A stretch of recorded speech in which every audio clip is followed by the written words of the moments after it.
Hello and welcome to Monin Park for a matchup of two teams who played in the 2018 NCAA New England Regional Tournament. In fact, two teams who played right here at Monin Park in their first game of that regional. It's the visiting Western New England University Golden Bears and your UMass Boston Beacons here on the Beacons Broadcast Network. My name is Seth Dorenzi. I'll be bringing you all the action as a pair of teams picked first in their respective preseason coaches polls in their conferences face off here in late March. A year ago, these two teams played twice. They did not meet in the regional tournament.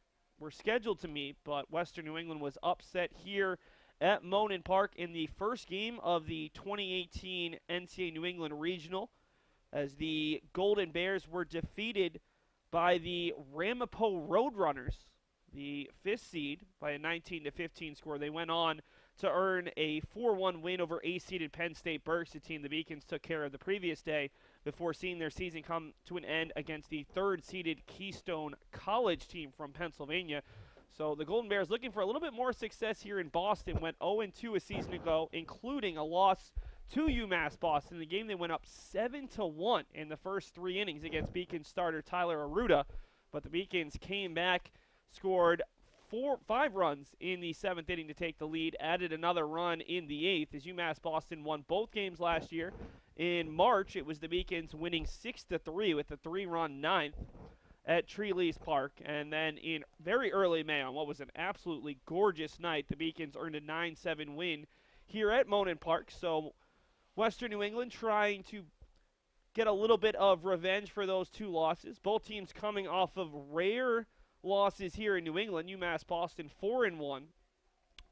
Western New England, since coming back from South Carolina, 3-1 as they fell 6-5 yesterday against Suffolk. Suffolk really took advantage of their bullpen to the tune of 5 runs in 3 innings. Beacons coming off their first home and conference loss of the season, an 8-2 setback on Tuesday against UMass Dartmouth. Right now, while we've got a moment, let's take a look at the highlights from that game in May as the Beacons used a big comeback, including a go-ahead 3-run homer from Dave Murphy to defeat the Golden Bears in a matchup of regionally ranked teams.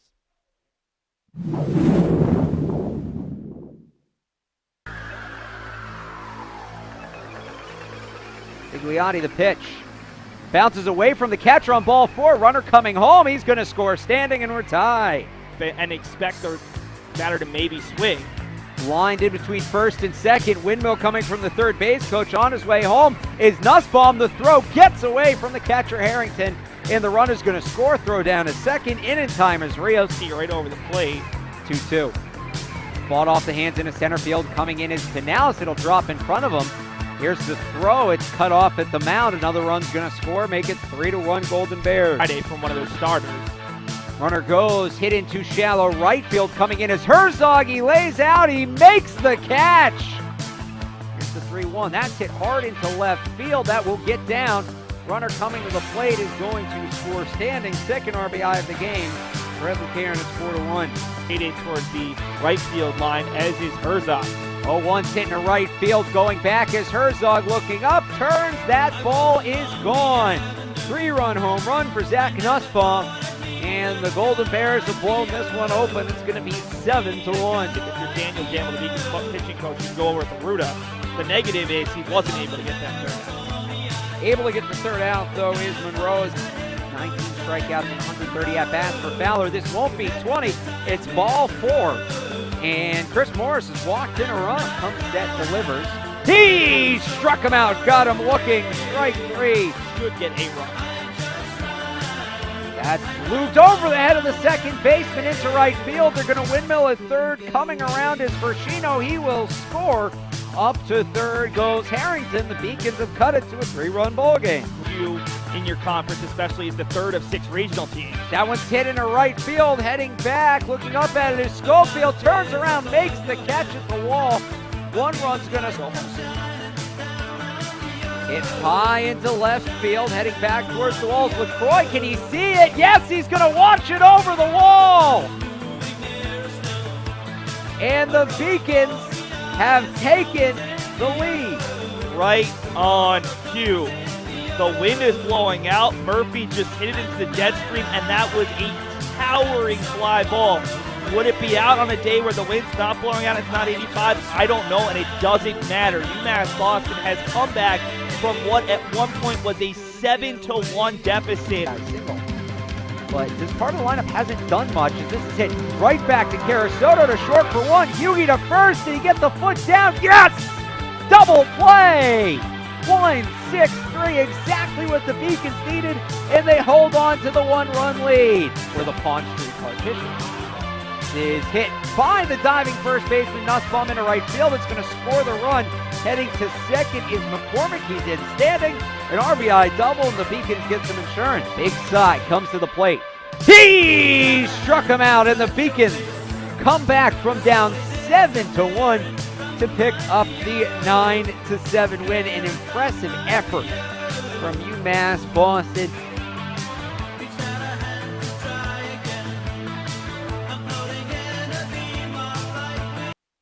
Those were the highlights from last year's win over Western New England. You notice the 3 errors in the error category for Western New England. Those came back to be very costly.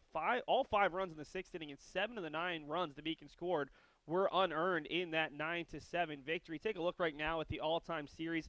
This is the 10th meeting against Western New England, and all 10 have come since 2010. These two teams have met every year since 2010 with the exception of 2015. UMass Boston winning 5 in a row, outscoring Western New England 40-19. But that's a little bit deceiving. The Beacons have had to rally in 3 of those 5 games. Back in 2014, the Beacons won at home at Campanelli Stadium as Kyle Zatrowski had a walk-off double in a 2-run 9th inning, an 8-7 victory. And then last year, the Beacons trailed 3-1 going 3-1 in Game 1 at Western New England, and then, of course, 7-1 in Game 2. So Western New England certainly has had some success. They have not beaten the Beacons, though, since 2013.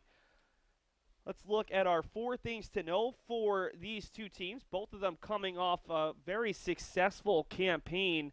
UMass Boston and Western New England making it to the regionals. The Beacons, their 3rd straight regional appearance for Western New England. It was their first since 2012. They made 8 consecutive regionals under former head coach Matt LaBranche. Matt LaBranche went on to take the Eastern Connecticut State job and is actually back at Western New England starting this year as the athletic director. UMass Boston has not lost 2 in a row at Monin Park in over a year, and they've done it just twice in the 4-year history of Monin Park. The Beacons are 55-15 all-time in games played at Monin Park.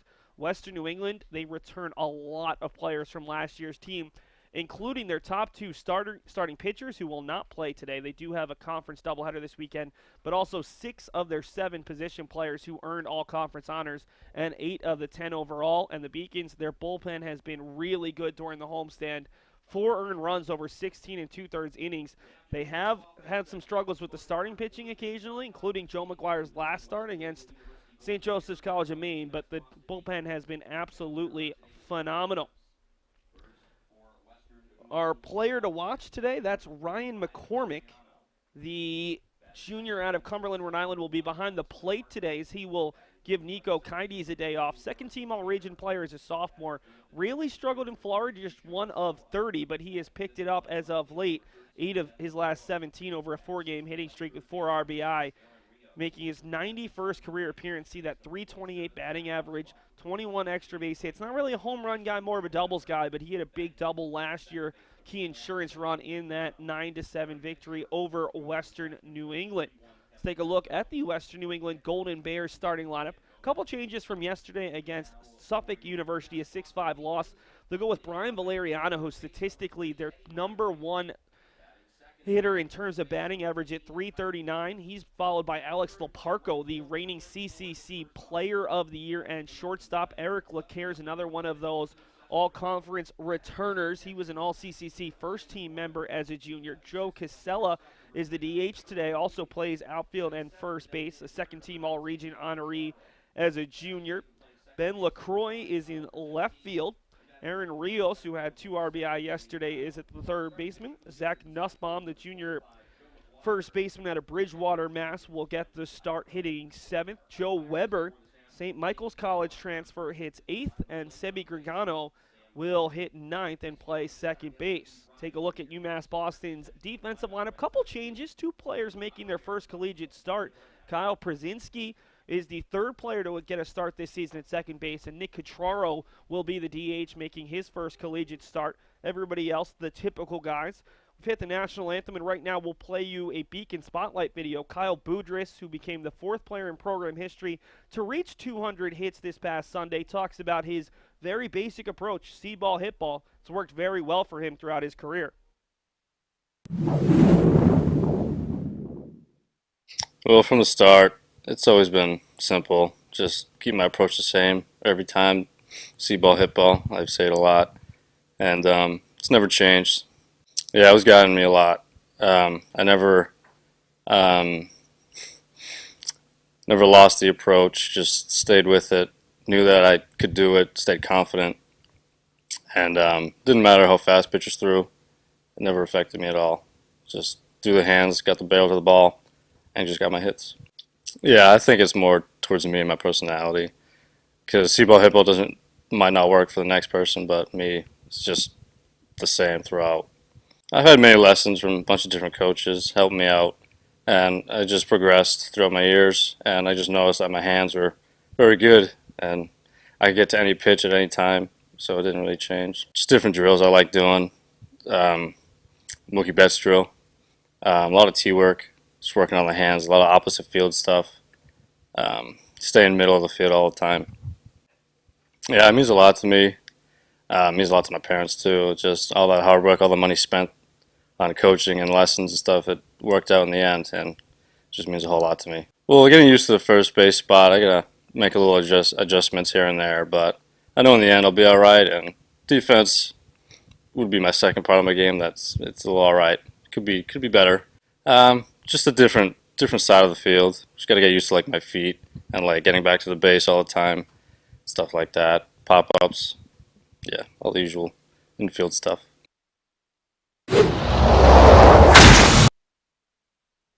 Welcome back to Monin Park. You see Joe McGuire just there at the edge of your screen, the senior right-hander out of Peabody, Massachusetts. Attended Peabody Veterans Memorial High School. 6'2", 205.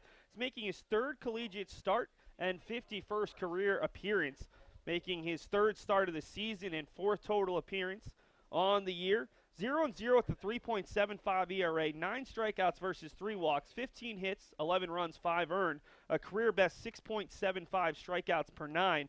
And his first collegiate start, got a no decision against St. John Fisher in the Beacon's third game of the season. 5 innings pitched, 8 hits, 4 runs, 2 earned, 6 strikeouts versus 2 walks. Did not fare as well in his second collegiate start last Wednesday against St. Joseph's College of Maine. 5 innings, 6 hits, 7 runs, just the 3 earned runs. 2 strikeouts and a walk, 2 home runs allowed. He left with the Beacons trailing 7-0 after 5. They did come back and win that game 9-8, but would certainly like to have a better outing today for UMass Boston, as he will be in the royal blue, with the Beacons going there with their royal blue jerseys. Western New England, just like their name, the gold, bright gold jerseys with the blue numbers and white trim, as McGuire making his second collegiate start here at home for his career. Joe has put up some really good numbers, 1-3 with 2 saves, 82 and 2/3 innings, 4.03 ERA with 43 strikeouts versus 38 walks. His freshman season struggled an ERA of almost 10. His sophomore year is one of the best pitchers in all of New England. In 18 appearances, a 1.38 ERA was a key reliever for the Beacons out of the pen. Saw his ERA bloat up to about 4.5 as a junior, but earned the job, and the Beacons are hoping that he can settle down a little bit after a rough start against a very good hitting team. Doesn't get much easier today as he faces off against a Western New England team that was one of the best in the country a season ago. They have struggled with their batting average, on base percentage, and slugging percentage, all at least 50 points lower after losing just one key starter. It's Brian Valeriano, the catcher, senior out of Stratford, Connecticut, 5'10", 170, who swings and misses at the 0-1 offering. Good breaking ball that couldn't quite catch up to. Valeriano, one of several players on the roster out of Bunnell High School, where he was a 3-time Southwest Conference All-Star, having a career season as a senior, making his 13th appearance as he takes that fastball high. The Beacons trying to get him to chase. Hitting a team best .359. He also leads the team with a .457 on base percentage and .513 slugging percentage. 14 hits are second best on the team. So he hits that one out to right. Difficult play for Herzog, who's going to let it bounce in front of him on 2 hops. And it's a leadoff single for Brian Valeriano. So behind 0-2 in the count. Takes ball 1 and then flares it out to right.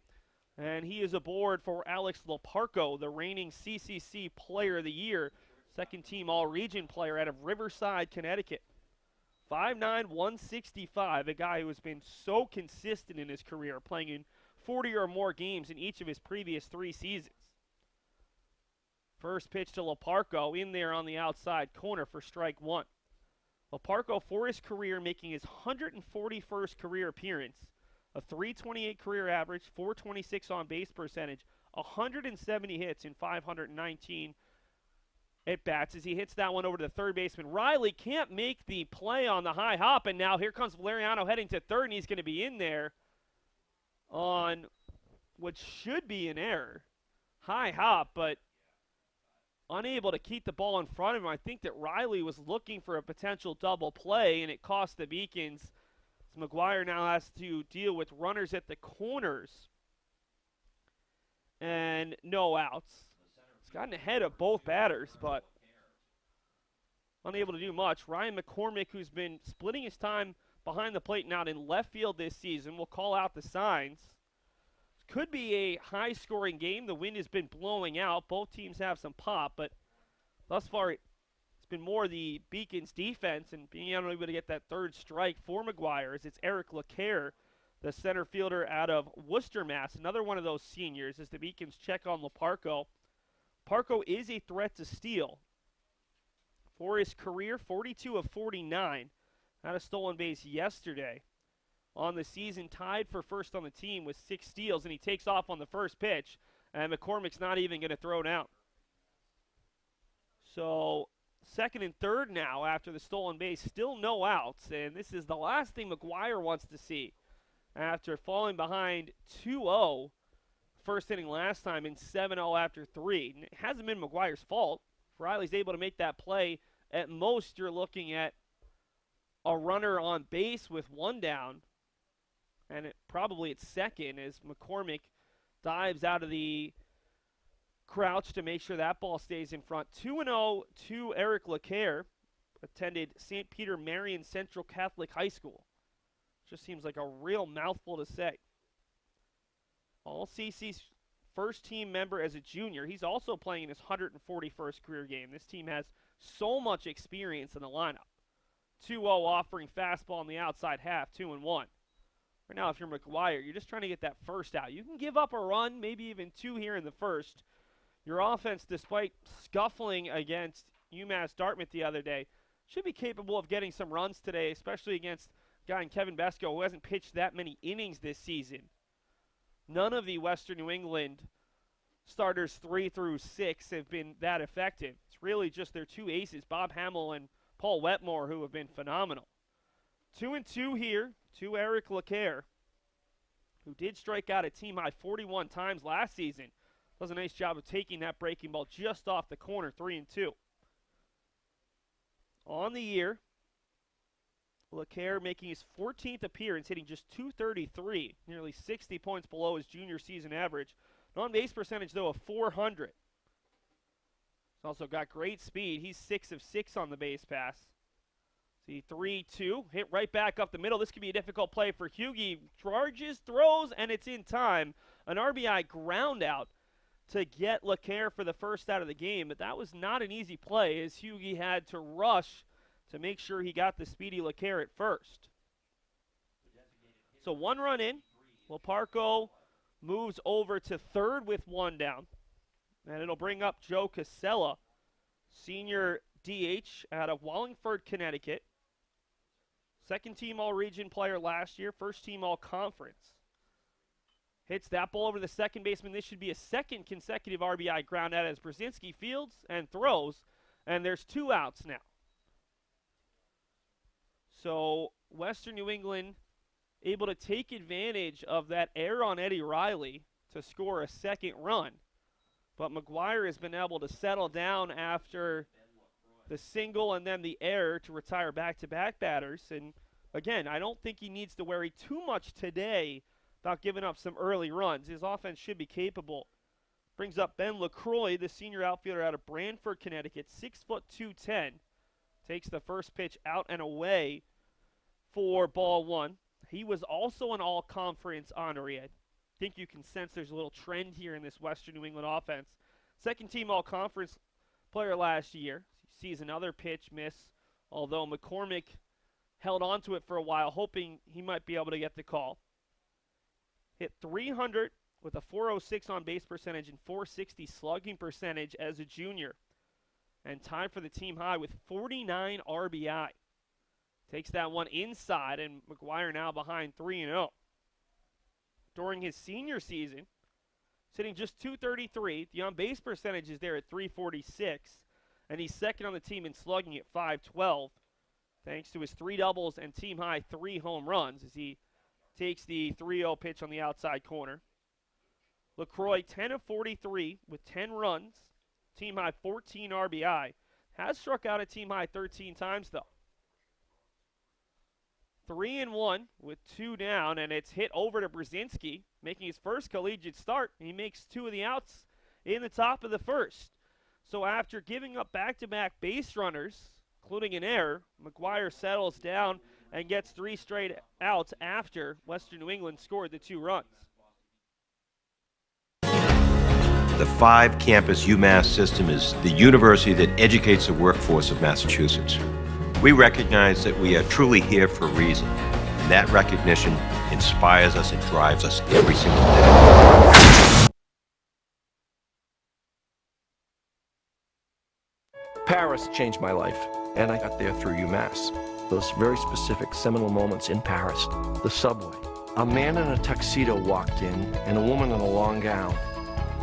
And it was stunning. It all hit me. It was like a lightning bolt. There was this world of beauty and style that I wanted to be a part of. That was the beginning of the journey. And that all came through the University of Massachusetts. And that was really a key moment for me. That's when it was.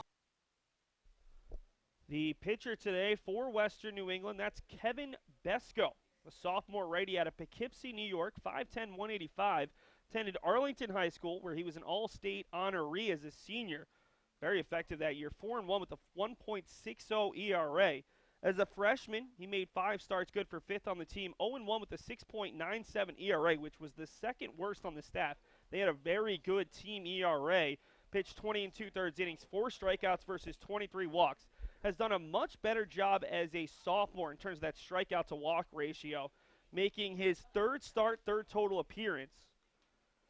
0-0 with a 5.79 ERA and 4 2/3 innings. That's the problem. They really haven't gotten a lot of innings out of their secondary starters. 4 strikeouts versus 4 walks, 7 hits, 4 runs, and 3 earned. He has pitched against some really high-quality competition. Against Trinity, Connecticut, back on the 18th of March, got a no decision. Went 2 innings, allowed 4 hits, 1 run, struck out 3, and allowed 1 walk. The team earned a victory. And then against Osuna Oswego, typically very strong team, actually won the NCAA New England Regional last year and has made it to back-to-back College World Series. He went 2 2/3 innings, allowed 3 hits, 3 runs, and 2 earned, walked 3, and struck out 1. Besko will face Eddie Riley, the Beacons' leadoff hitter out of Quincy, Mass. Committed an error in that first inning that allowed a pair of unearned runs to score. Riley, 6'1", 200. Started his career at Franklin Pierce, but has been with the Beacons now for 4 years.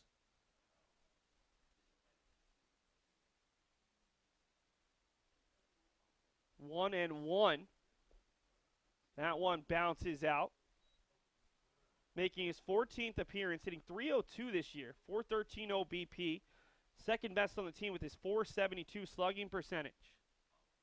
2-1 from Besko, and it's hit over to the shortstop, Leparco, who fields, throws, and beats Riley. Parco's had some fielding issues of his own, already with double-digit errors to start the season after committing just 16 of them in over 40 games as a sophomore, but he's able to get Riley for the first out of the bottom of the first. Beacons making a bit of a shift in their lineup. Kyle Boudrias, who had been hitting 3rd, moves up to 2nd.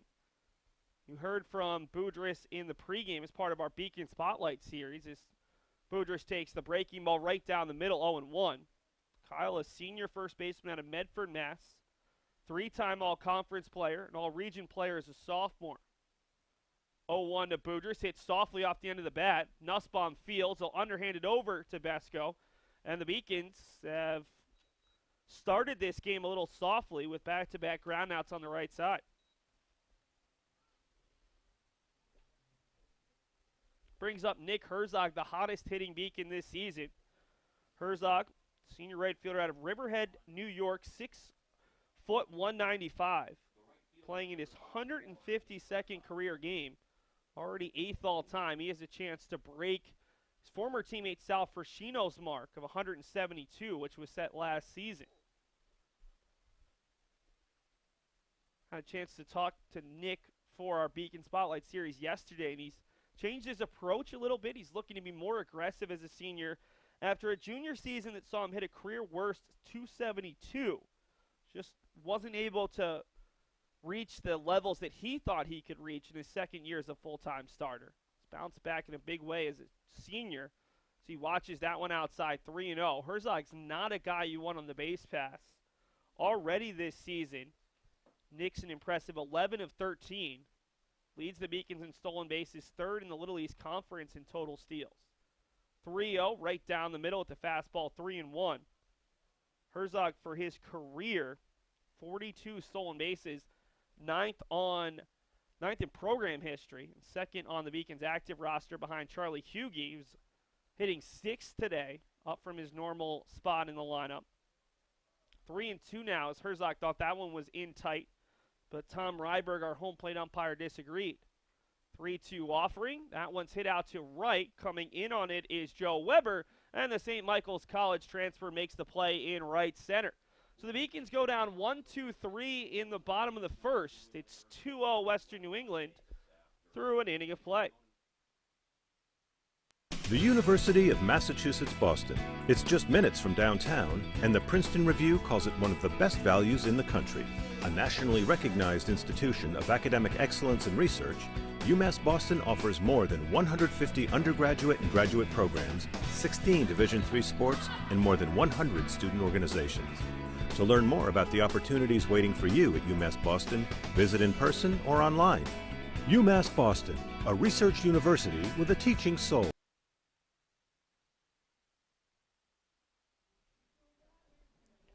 2-0 Western New England through an inning of play.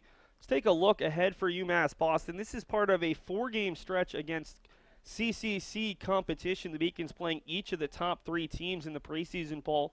Western New England today, Salve Regina, a non-conference doubleheader on Sunday at noon and 3 as the Beacons get the LEC bye this weekend. Then they'll travel to Endicott College on the 2nd of April. The Beacons have already played the team picked 4th in the preseason poll in the CCC, earned a 4-2 win over Roger Williams last week. The Beacons have another game against Roger Williams on April the 10th before playing Endicott here at home at the end of April. So the Beacons will play every team in the top 4 of the CCC twice, with the exception of Western New England this season, and then a rescheduled game against Mitchell College. That's Wednesday night at 7:15 to replace the game against Stevens Institute of Technology from early March that was postponed due to snow. Brings up Aaron Rios to start the top of the second. Rios to be followed by Nussbaum and Weber, 6, 7, 8 for the Golden Bears, who had the first 2 batters reach, a single to right and an error, followed by 3 straight groundouts. Rios, another one of those seniors out of Stratford, Connecticut, played at Bunnell High School just like Brian Valeriano. He was a 2-time All-Southwest Conference Colonial Division team honoree, and he made it to the state semifinals as a senior. Big swing and a miss from Rios, 1-2. Rios spent his freshman season at Framingham State before transferring, making his 73rd appearance as a Golden Bear. McGuire looks in. His 1-2 breaking ball outside. As Beacons have been trying to get this Golden Bears team to chase, but they've shown some pretty good restraint, only swinging at balls that are close to the zone. Here's the 2-2 from McGuire. Chops softly on the infield. McCormick's going to have to field it. Has time. Throws. And that's 4 straight ground outs. In fact, 5 straight ground balls that McGuire has induced. Nice play there from McCormick, who has had to split his time this year with Nico Kites behind the plate, a talented freshman out of Connecticut. The first baseman, number 27, is Zach Nussbaum. Brings up Zach Nussbaum.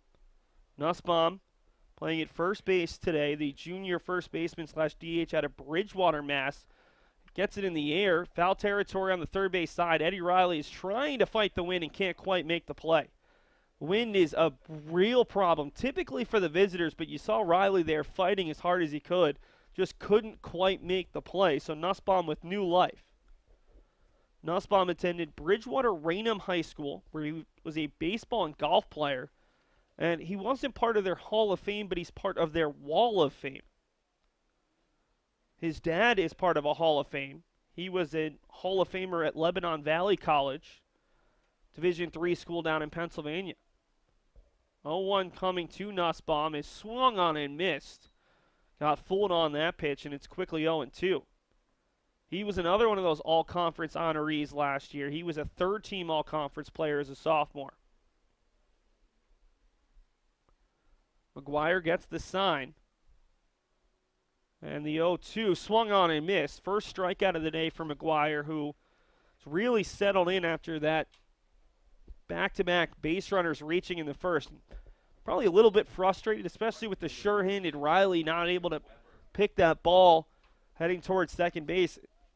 If not for Riley's bobble, it should be a 0-0 game. And this is from a guy who was hit a little bit hard last week, who wants to prove himself as that fastball is on the outside corner.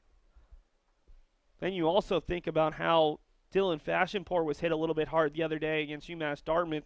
Just want to save the bullpen a little bit for what's going to be a busy stretch as that ball's hit softly over to Riley, who bobbles, still has time, picks it up, throws, and the throw's offline. That's an error on Riley, who had time, but his throw took Boudrias off the bag. And 2 early errors on Riley, who couldn't handle it initially, picked it up and then fired it, but a little bit wide. And one of the small issues with Kyle Boudrias is he's moving from third base to first base. He's not as tall or as long as a lot of first basemen typically are, that prototypical size.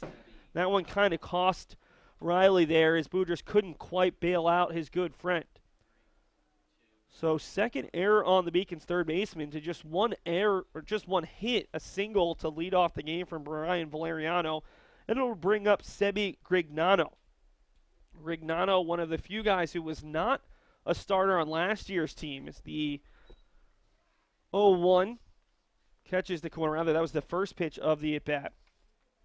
Grignano's been splitting time at second base with Kevin Johnson, Jr. on the team. Grignano, just a sophomore out of Meriden, Connecticut, 5'7", 140. Taking off on the pitch is Weber, and it's just a little bit wide of the bag. So 1-2 with Weber, the St. Michael's transfer, now in scoring position. Thus far, Western New England is 2 for 2 on stolen bases, although in the first inning, McCormick didn't even throw the ball down to second base with a runner at third. Beacons do have a reliever up. It's a right-handed reliever, although that might be someone getting their work in. I don't think McGuire would deserve the quick pull with how he's pitching and with how his defense has been behind him. Could easily be a Fernando Burgos or a Tyler Arruda out there, one of the Beacons starters who will likely pitch on Sunday, just getting some innings in, or one of the guys who hasn't pitched recently. 0-2 coming to Grignano, the 9-hole hitter. And it's on the outside corner, strike 3. Grignano can't believe it, but McGuire picks up a pair of strikeouts in the inning and works around the 2-out error. Still 2-0 after 1.5.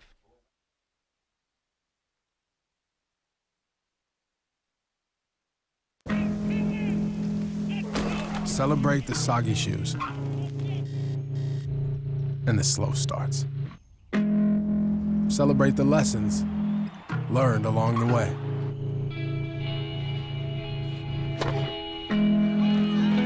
These are the wins. Not the shiny nail-biting kind. These are the last a lifetime kind.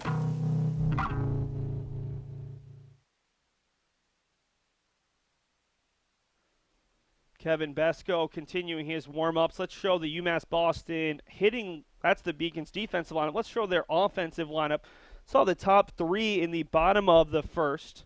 But here's the full lineup. We saw Riley, Boudrias, and Herzog all go down against Besko. Anthony Cesare, who has been hitting second, moves into the cleanup spot. He's in left field today. Ryan McCormick is catching. Charlie Hughey moves up from the 9-hole to play shortstop. Nick Cutraro, the junior, gets his first collegiate start in his 35th career appearance. Kyle Brzezinski makes his first collegiate start, the sophomore. And Danny Brown moves from the 7-hole to the 9-hole as the Beacons look for a spark. They have not been hitting all that well during the homestand. They're 4-1, but in 3 of those games, they've been held to single-digit hits and 4 or fewer runs. So looking for a little bit more success today against Kevin Besko, who has not had a ton of success in terms of limiting opponents to small numbers in his career. Cesare takes the first pitch and fouls it off the netting on the third base side.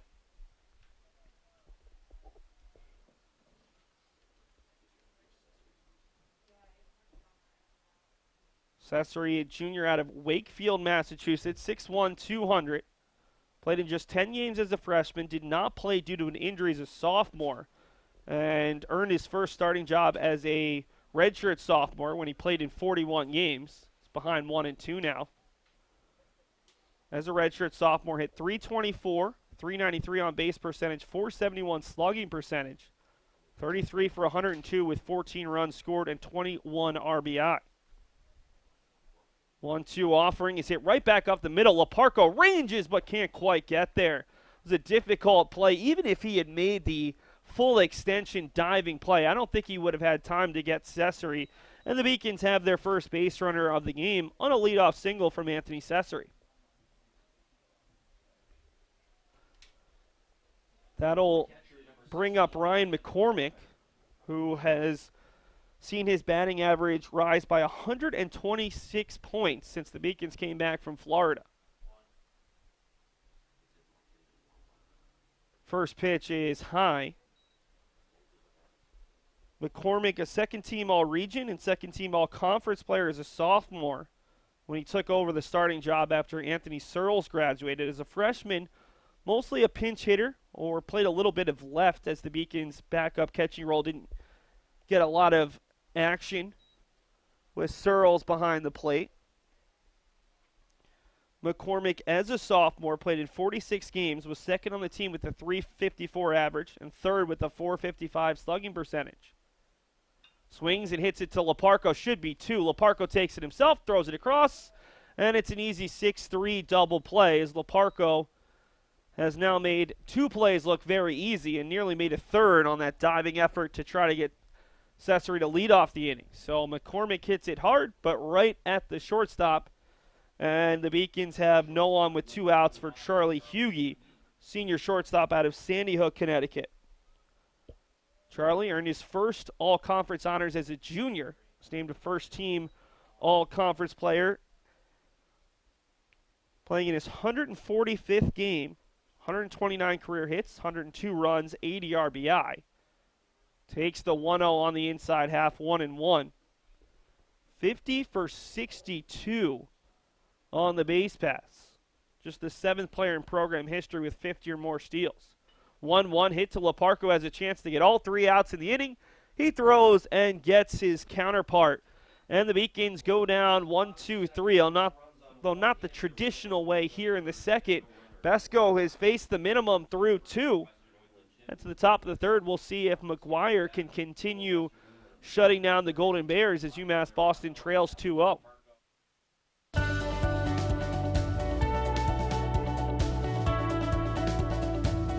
I just wanted to get good grades and to do well. But it also made me realize that I have a lot of career goals. You're there to get a full college experience, not only participate in your sport, but participate in things outside of that. And it's all about growing as a person. My coaches have helped me with figuring out who I really am. Their lives are dedicated for us to succeed.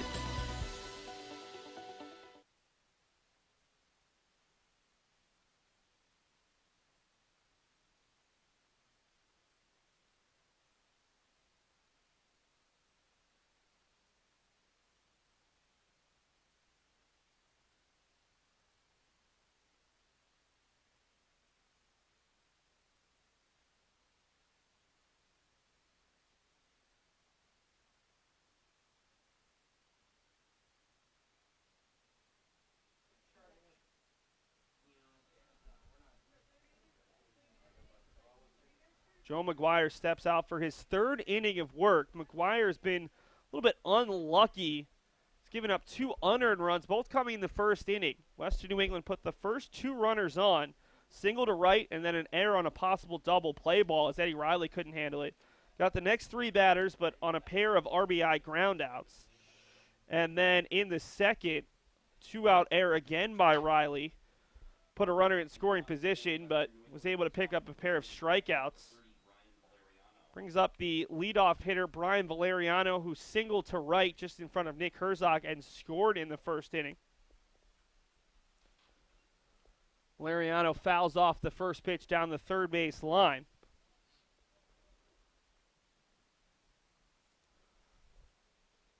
Brian now with 15 hits and 10 runs on the season. He also has 3 doubles, which is tied for the team lead.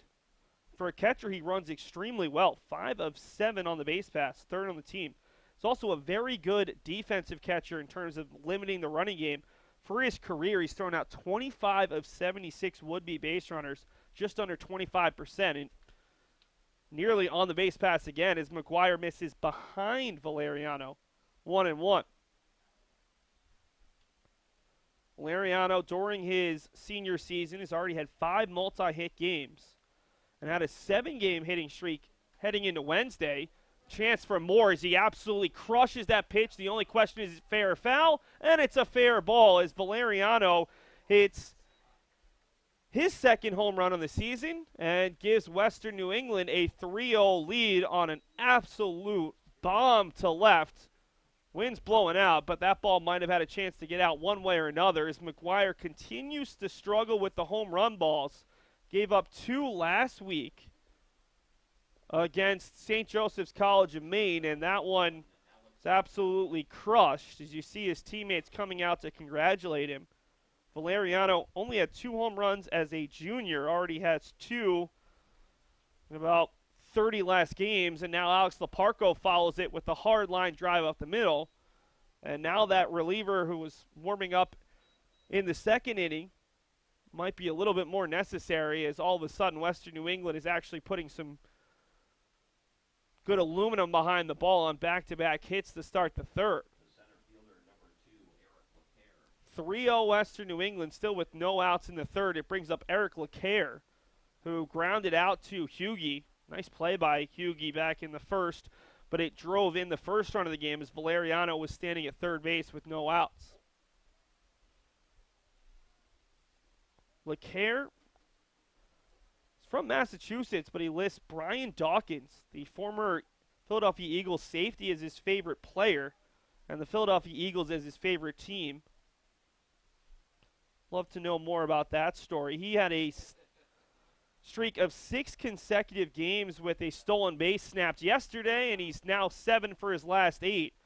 So he improves to, that was actually Leparco. So Leparco's 7 of 9 now. LeCaire at the plate.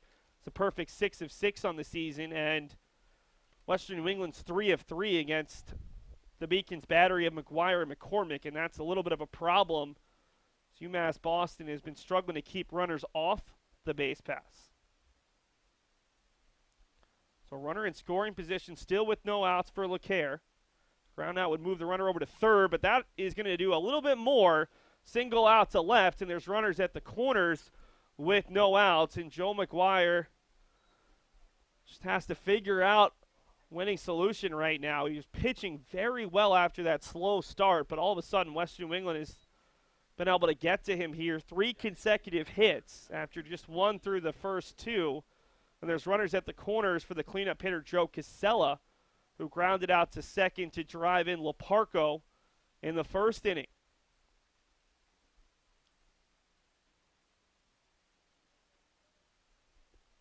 Casella coming off a nice day on Wednesday. 2 for 4 with 2 runs, a double, and a stolen base against Suffolk. It was his first multi-hit game of the season after going 0 for 6 in his previous 2 games. Ball chopped over. This one's past Boudrias. Brzezinski gets there, and he throws to McGuire. So Casella's 0 for 2 with a pair of groundouts to the second baseman, but he also has 2 RBI and did a nice job there. Nearly had the hit, if not for the play of Brzezinski and the alertness of McGuire to get over as Boudrias made a jumping effort but couldn't get there. Score that one 4-1 on the RBI ground out. And it's now 4-0 in favor of the visitors, with LeClaire moving up to second base with one down. Brings up Ben LaCroix, who also grounded out to second. Brzezinski's been busy over there at second base in his first collegiate start. 0-1 here to Ben LaCroix, who won the Class L state title at Notre Dame High School, making his 136th career appearance, sitting 297. As a class, this senior class for Western New England is just phenomenal. Probably hitting right at or above 300 as a group. This is a group that, talking about Leparco, LeClaire, Casella, LaCroix, Rios, and Valeriano, who are pretty much played every day of their career. So this has been a phenomenal hitting team over the past 4 seasons under two-time CCC Coach of the Year Dan Gomez, who's now in his 6th season. Ball fouled off.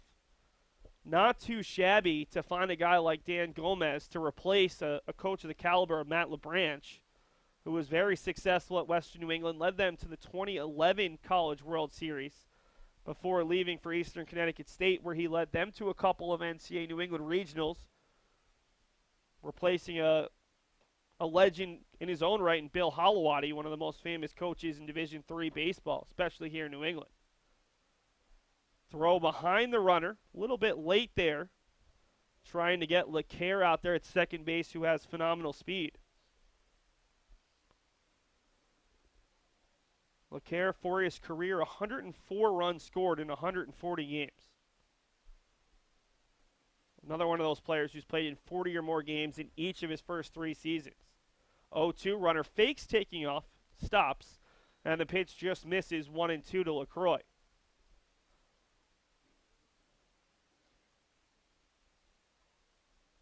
LaCroix, one of the better power hitters on the team. 3 doubles, 3 home runs, team high 14 RBI. Single here should easily score Eric LeClaire, but he swings and fouls that one back to the stop. Tom Ryberg is behind the plate. Sam Finn is on the base pass. He hasn't had to do much thus far. Haven't had really any bang-bang plays.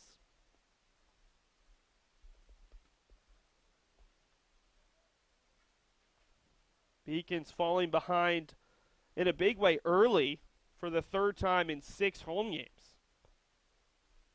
1-2 on the outside corner. McGuire picks up his 3rd strikeout and 2nd by way of the looking K.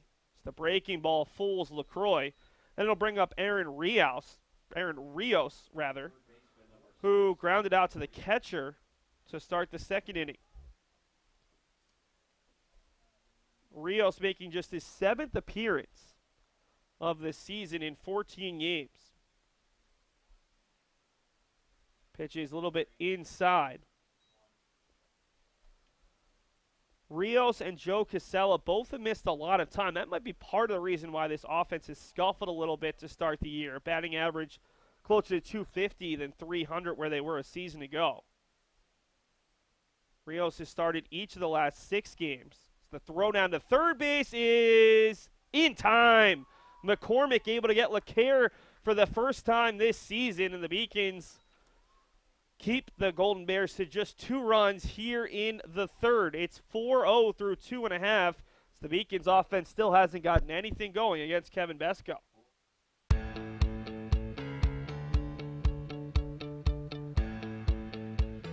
Being a part of the different activities and organizations that I've been a part of, I'm actually able to see myself where I'm like, hey, I actually can make a change. I'm one person that can make a difference. Division III has helped me to develop teamwork skills, critical thinking skills, time management skills. It's not just about basketball, or it's not just about school. It's about developing yourself as a person altogether.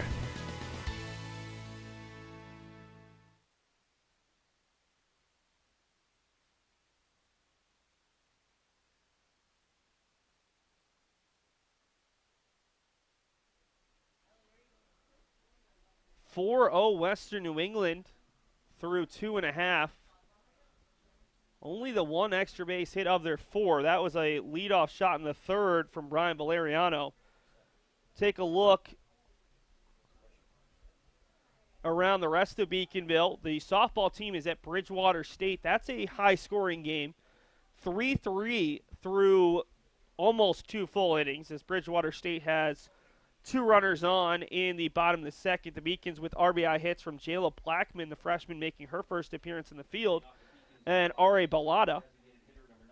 Beacons tennis team plays tonight at 5 o'clock indoors at Suffolk, and the lacrosse team back in action on Saturday against the Merchant Marine Academy, with the track team traveling out west to Smith College. First collegiate start for Nick Cotraro, who steps in and hits it over to Alex Leparco, has been very busy to throw across, and Cotraro is retired. Cotraro, a bit of a surprise starter after all. He's making his first career start, but for Cotraro, that was just his 5th at-bat of the season.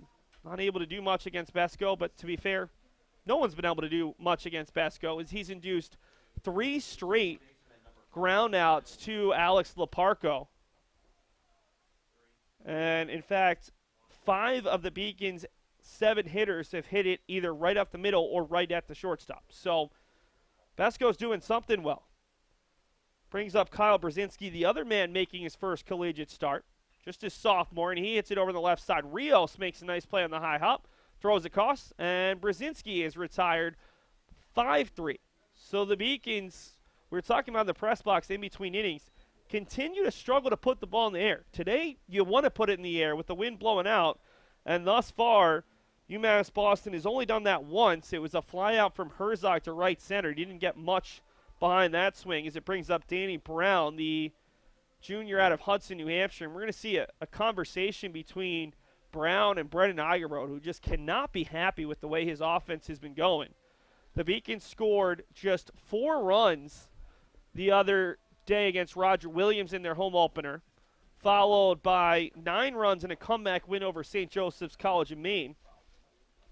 Then scored 3 runs against Keene State, broke out a little bit with 11 runs in game 2, but 2 runs the other day against UMass Dartmouth, and they're making it Kevin Besco, who's pitched well. Not trying to take anything away from Besco, but they're making Besco look pretty good here as UMass Boston continues to just weakly ground out on the infield, and Western New England's infielders have to feel pretty confident as Besco was pitched very quickly. Brown has been the Beacons' everyday starting center fielder after last year fighting for the job a little bit, but playing behind both Sal Frashino and Watterson Pinales. Brown originally committed to UMass Amherst before playing fall ball there and transferring to UMass Boston, as he fouls that one back quickly behind 1 and 2. On the season, hitting .233, an on-base percentage of .346, slugging .372. 10 of 43 with 7 runs, 5 ribbies, and 4 doubles, which is good for third on the team. Takes the pitch off the back shoulder, and they're going to give him first base. So just the Beacons' second base runner through the first time through the lineup, and the Beacons have a 2-out base runner for Eddie Riley. The benefit there is if Eddie Riley can put one into the jet stream, quickly a 4-2 game. Riley certainly has the pop, already has a team-high 2 home runs, although his second home run was hit this past Sunday. The only home run the Beacons have hit here at home, it was an inside the Parker. Hit out to dead center. The center fielder made a diving effort and never got back up as he just missed the catch, and Riley just ran all the way through and beat the throw by about a foot or 2. 1-0 here to Riley, who grounded out to short his first time up. Brown with good speed at first base, and he takes off early. Beacon's fortunate there as Besco, if he had stepped off there, easily could have gotten Brown. Instead, he's now 4 of 4 on the base pass, and he's in scoring position with 2 down for Riley and a 1-1 count. Eddie does have home run power, and he's hit a couple balls over the monster in his career. 1-1, breaking ball, inside, 2-1.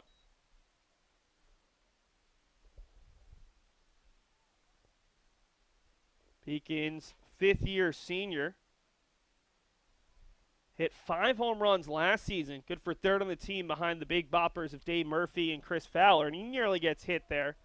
Already seen Besco miss inside and hit Brown, and he just barely missed Riley 3-1 with Boudrias due up next. Beacons just need to get a little confidence right now. They've not been able to put up nice run-scoring innings since the weekend. Got 2 runs with 2 outs the other day against UMass Dartmouth, but that's been it the last 2 games. And we've got a time as Riley felt like he was waiting a little bit too long there for Besco. Remember, Besco has not pitched deep in a game this season. 2 innings against Trinity, 2 2/3 against Oswego. A chance to have a new season high if he can get an out right here, as that one misses. Back-to-back free passes issued by Besco. First the hit by pitch, now the walk, and the Beacons have 2 very speedy base runners available for Kyle Boudrias. Boudrias is riding a nice long hitting streak. He's hit safely in 12 of 13. And 3 in a row right now. I believe the overall hitting streak is 9, though. He's 12 of his last 34, hitting .353 with 5 runs scored and 4 RBI. He's had exactly 1 hit in his last 3, so he's gotten a little bit cold for a guy who, for his career, has hit a very impressive .350 on the dot, making his 150th career appearance. Currently 10th in amongst all NCAA Division III active players with 202 career hits. Nathan Sides of Alvernia still sitting first with 225. Now, I don't think Boudrias is going to make up 23 hits in 25, 30 games left this season, but it'll be interesting to see where he ends the season, especially if the Beacons can make a run into the regionals like they have the last 3 seasons, as that one's outside. I mean, a big part of looking at these guys in terms of the active leaders is Boudrias has actually played 10 or 15 games less than some of the guys who are ahead of him. Those guys might be redshirt seniors or maybe have just played every game, as Boudrias has had some injuries. Hits it out to left, but it should be playable, and it's an easy catch shy of the warning track for Ben LaCroix. The Beacons put 2 on for the first time against Besco, but Besco able to induce a fly out to left, and he's now pitched a season-high 3 innings. It's 4-0 Western New England through 2.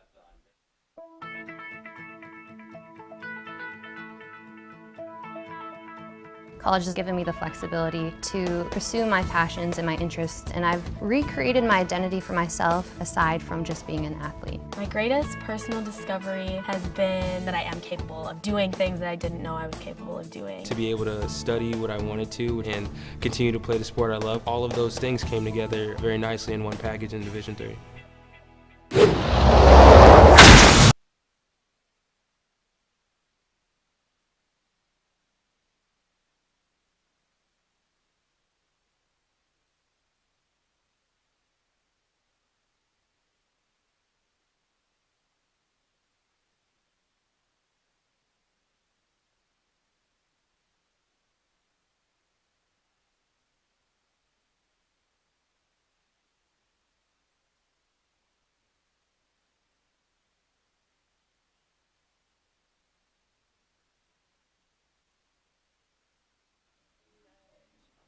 .4-0 in favor of Western New England. Now, just 2 of the 4 runs are earned. Western New England did hit Joe McGuire, the Beacons starting pitcher, well in that 3rd inning. Leadoff home run followed by back-to-back singles. Then it was an RBI groundout, the second of the day for Joe Casella, who's 0 for 2 with 2 RBI. Strikeout looking, and a nice 2-5 caught stealing as McCormick was able to get Eric LeCaire on the base pass for the first time this season that LeCaire has been thrown out. So Aaron Rios, who was at the plate to end the 3rd, will step up for the 3rd straight inning, just his 2nd official plate appearance. Rios grounded out to the catcher his first time up and takes a first pitch fastball for strike 1.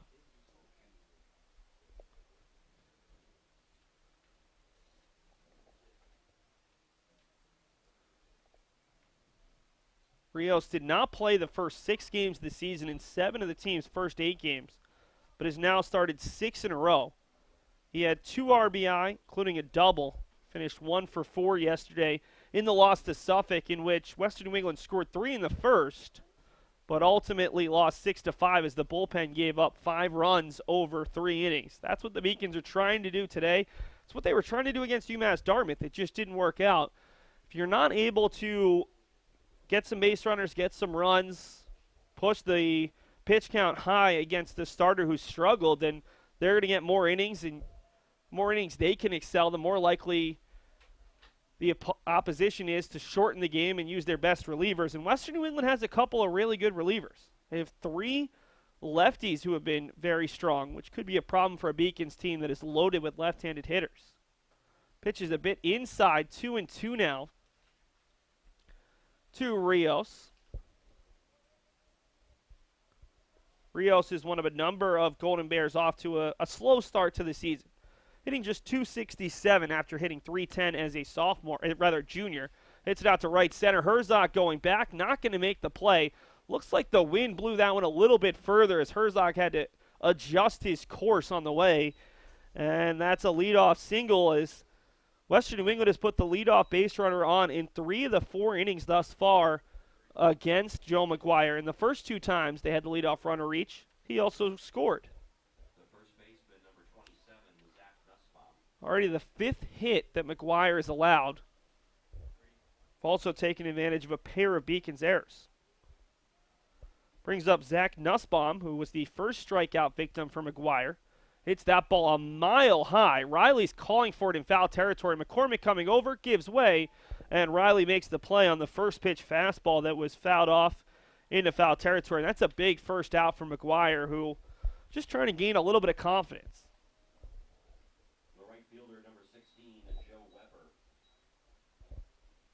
Brings up Joe Weber, who we didn't get a chance to talk about because he took the first pitch and it was bobbled by Riley back in the second inning and then stole a base before being stranded there. Weber comes to Western New England from Division II St. Michael's College, where he served as a leadoff DH. That's something that is rarely seen, but he did it for each of the last 15 games of the season at St. Michael's as a freshman, where he hit just .216 but had a .324 on base percentage in 26 games. 19 of 88 with 16 runs, 8 RBI, and was very effective on the base pass, 15 of 19. Check swing there. He went, and it's 0-2 to Weber, who attended Bridgeton Academy for prep school. His dad, Paul, played college baseball at Roger Williams University, so he'll face his dad's alma mater at least twice every season. On the season, Weber making his 12th appearance. He's hitting just .147, but does have an on-base percentage of .275. 5 for 34 with 5 runs scored, 4 RBI, a pair of doubles, a homer, 10 strikeouts versus 5 walks, and that stolen base back in the second inning was his first of the season and first attempt.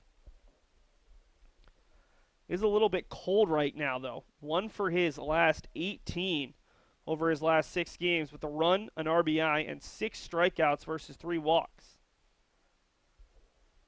Behind the count 1-2, the Beacons have been focused on Aaron Rios with a couple of throwovers. 1-2 offering, and that one's fouled off.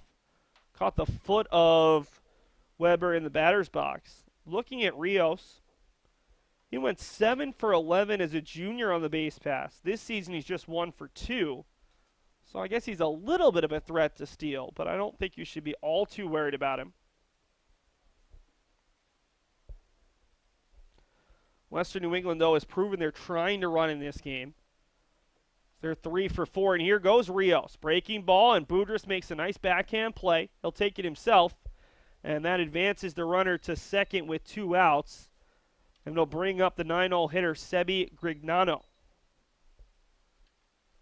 So 2 outs with a runner on second for the sophomore second baseman out of Meriden, Connecticut. Grignano attended Francis T. Maloney High School, where he was a soccer, basketball, and baseball player. He's a 2-time all-conference player in soccer and baseball. Played a bit as a freshman, 17 appearances, but just 5 of 26. And he ropes that one past Riley, but maybe hit too hard. Cesari's going to get it in quickly, and that's going to keep the runner at third base. That ball was absolutely crushed, but in that case it actually hurt the Golden Bears as Rios was unable to score on the ball that was absolutely scalded past the diving effort from Eddie Riley. The catcher, number 30, Brian Valeriano. Brings up Brian Valeriano, who's a perfect 2 for 2 today. Single to right and scored in the first before homering over the monster, and no doubter, at least in terms of the distance. It was a little bit of a pause on whether the ball would be fair or foul, but Valeriano crushed it back in the third inning, and he's up for the third time in 4 innings with a pair of runners on the corners and 2 down. I have a feeling this could be a huge at-bat for Joe McGuire on whether his day is done after this inning or whether he gets a little bit more of a leash. Well, the Beacons did have someone warming in the second and third. It doesn't look like anyone's warming right now, but that possible reliever might just be already warm. Popped up, fighting the sun is Boudrias, has a chance. He's going to be in fair territory. He makes the play. A huge third out as the Golden Bears leave runners at the corners. It's still 4-0 through 3.5, but that might be a positive right now for UMass Boston with the way that they have started this game. I'm the first undergraduate alumnus to lead this university. I'm very proud of that. I was literally able to transform my life because of the University of Massachusetts, and I want that for every single student that walks through the door.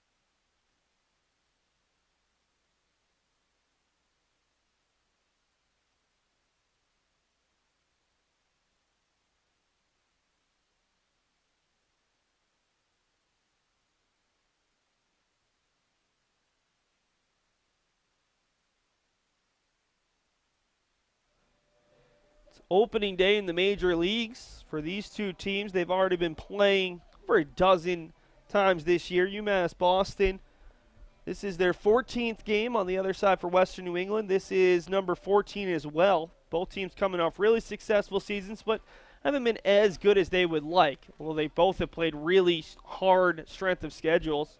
Western New England comes in at 7-6 after playing 3 games against SUNY Oswego, a team that's been to back-to-back College World Series. The Beacons sit at 9-5 after playing a couple of nationally ranked teams and playing 3 in a row against St. John Fisher, a team that has been a regular in the regionals over the last 10 to 20 seasons. UMass Boston will go 3-4-5 in the fourth, trying to score their first runs against Kevin Besko. Besko has allowed just 3 base runners through 3 innings, but did allow back-to-back base runners. Herzog takes the first pitch, a high hop for Rios, throws, and it beats Herzog. Not what you want to see.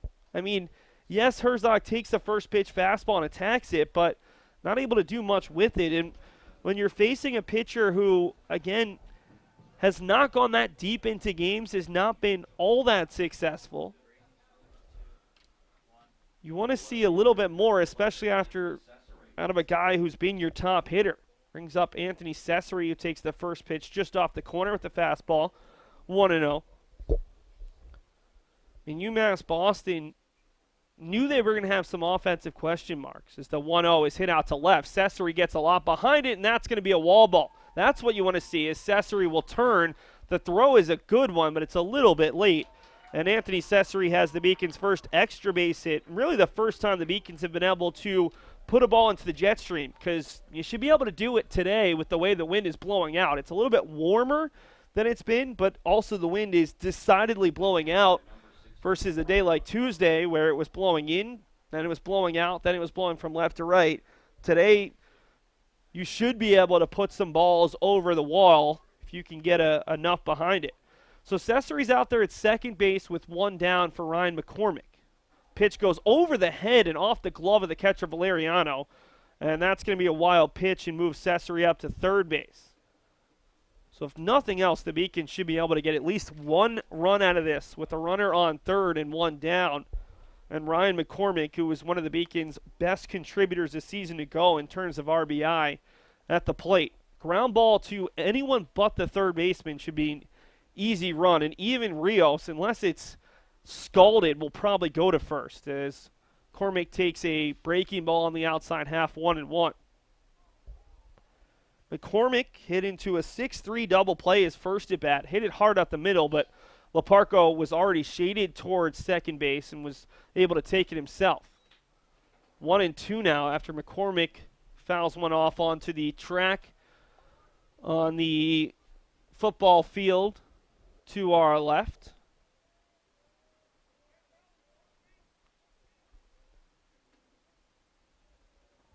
Pesco has yet to get a strikeout today. Would love to get one to take some pressure off of himself and the defense with a runner on 3rd and 1 down.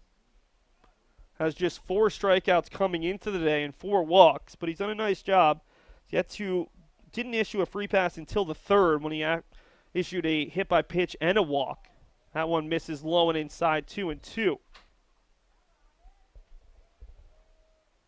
McCormick on this season, tied for 3rd on the Beacons with his 8 RBI. So he has to get an extra base hit after hitting double-digit doubles as a sophomore. 3-2, chopped foul, we'll do it again.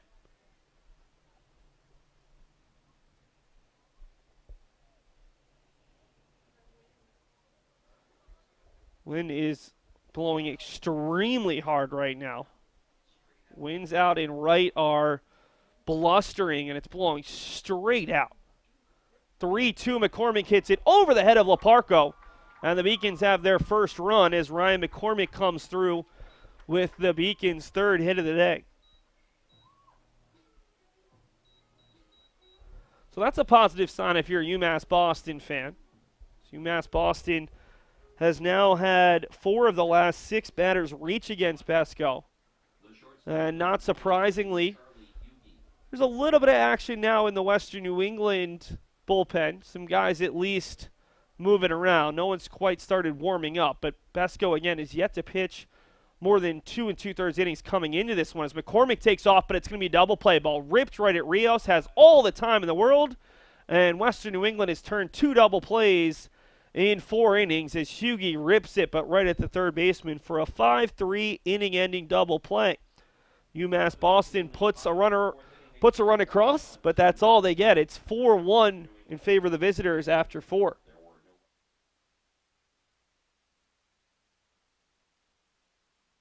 I did receive a non-athletic scholarship upon entering school. I got the presidential scholarship, which was huge for me. I think there's more opportunities for academic scholarships in Division III. I did receive academic scholarships. Just being involved on campus, being a leader, all those things combined kind of get me recognized. It's a great experience for me.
Joe McGuire is on for the start of the 5th inning, in large part because he got Brian Valeriano to pop up to Kyle Boudrias with runners on the corners with 2 down. That was the first time that Valeriano has been retired after a single and a home run in the 1st and 3rd innings.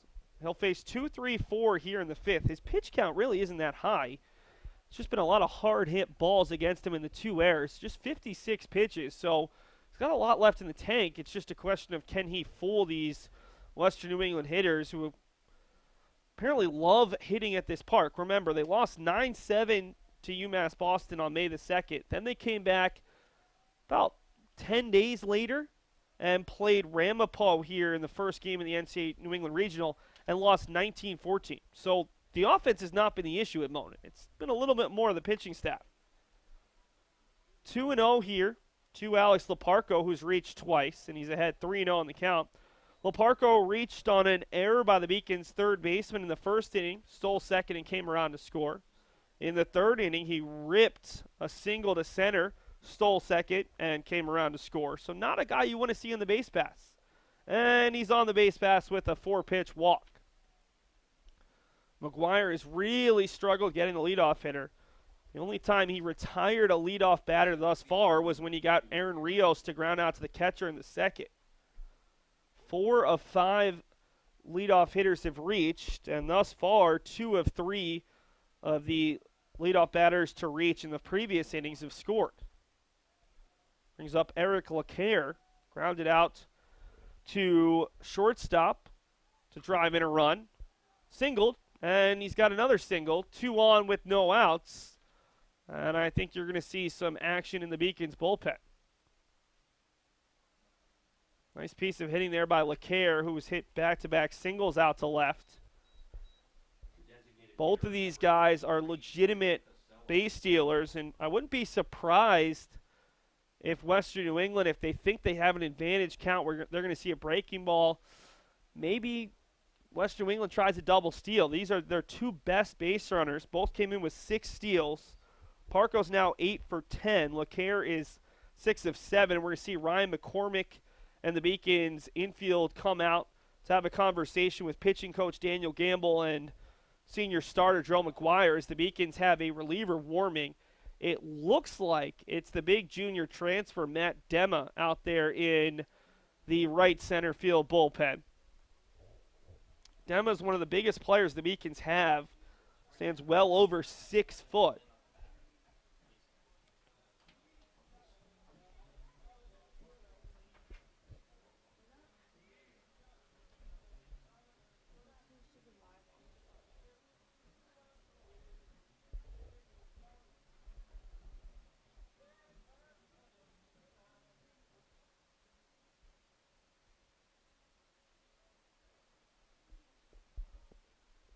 Gamble retreats to the Beacons dugout, and we'll see Joe Casella, who does not have a hit today but does have 2 RBI, a 4-3 ground out and a 4-1 ground out. Should not pick up an RBI with the ground out here, although stranger things have happened. It would have to be quite the absurd play. Casella in the cleanup spot and is hitting the designated hitter today. Western New England has quite a few different players that they like in their outfield and first base, so they're able to rotate, give some guys a day off in the field, keep them in the lineup.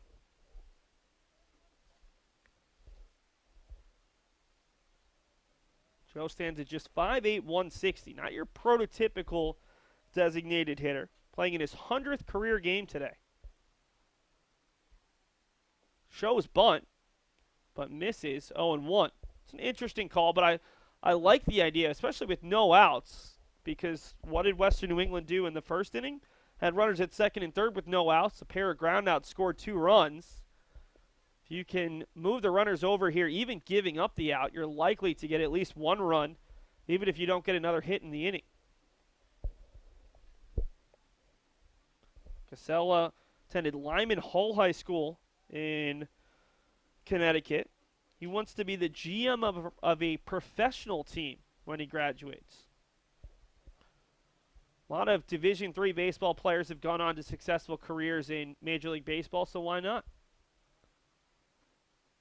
0-1, Casella shows bunt, and it's a good one. Riley's only play will be to first. The throw is there, but Casella gets the job done. A 5-3 sack bunt.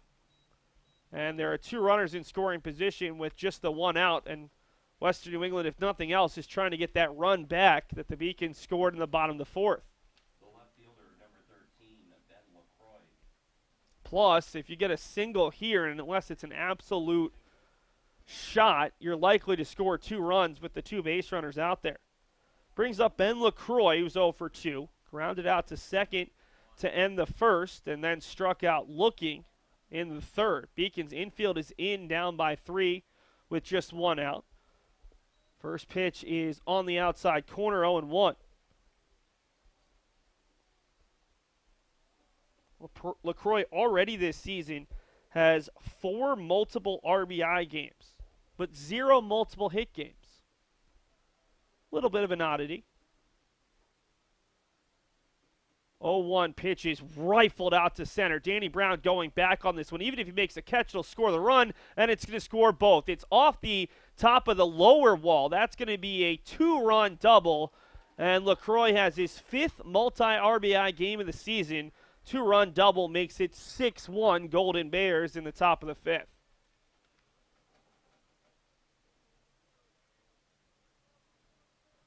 So the Beacons' slow starts continue.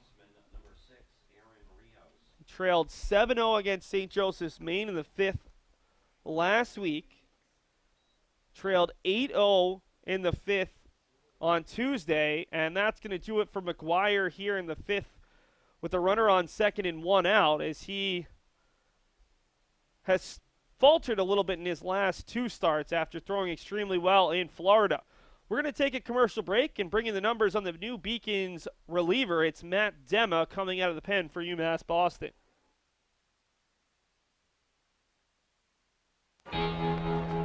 Cheer for the stumbles. The he shoulda had that's.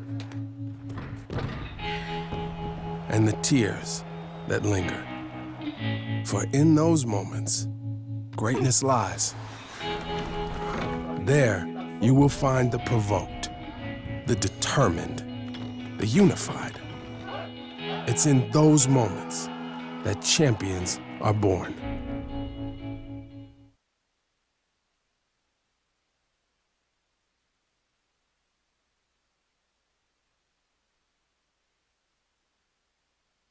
The new pitcher for UMass Boston is junior transfer Matt Dema. Dema, originally out of Worcester, Mass, 6'4", 235. You could just as easily see him on the football field, although at St. Peter Marian High School, he was a baseball, hockey, and golf player. Named a Central Mass All-Star, where he won 2 Central Mass D1 state titles. Spent his first 2 seasons at St. Joseph's College of Maine, although he did not get to pitch against the Monks last week. As a freshman, he was a starting pitcher with the Monks, making 5 of his 9 appearances in the starting rotation. 2-1 with an impressive 1.57 ERA in 28 2/3 innings, 31 strikeouts to 10 walks. As a sophomore up in Maine, 10 appearances, 4 starts, 3-0 with a 2.78 ERA, 32 strikeouts versus 10 walks in 32 1/3 innings. He's carried over that strikeout stuff to UMass Boston, where he's exclusively come out of the pen. This is his 5th appearance, 1-0 with a 1.35 ERA, 6 2/3 innings pitched, 11 strikeouts versus 4 walks. His strikeouts per 9, 14.85. Tops on the staff. 3 hits allowed, 1 run, 1 earned. He's gone at least 1 inning and struck out at least 2 batters in each of his previous 4 outings. Against Keene State in Game 1 the other day, an inning and 2/3 and 3 strikeouts. And while he hasn't thrown a lot of innings in any of his outings, he's capable of throwing multiple innings after starting a lot of games. In fact, with the Monks, he started a Great Northeast Athletic Conference tournament game in each of his first 2 seasons.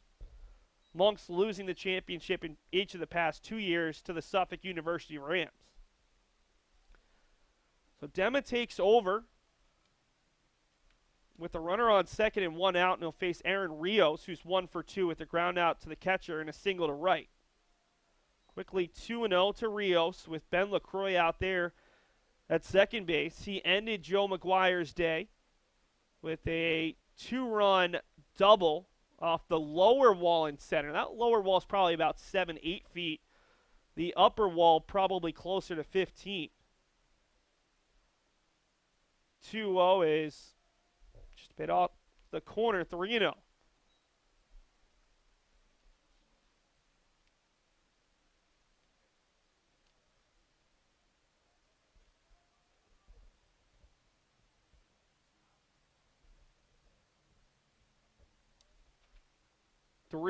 Is just a bit inside, a 4-pitch walk to Rios. Not what you want to see if you're Dema or Brendan Igebroth, the Beacons head coach. Final line on McGuire, at least as final as we can give you, with a runner at second that would be charged to him. 4 1/3 innings, 8 hits, 5 runs, just 3 earned, 3 strikeouts, and no walks. Brings up Zach Nussbaum, who's 0 for 2, a strikeout swinging, and a pop-up in foul territory to the third baseman.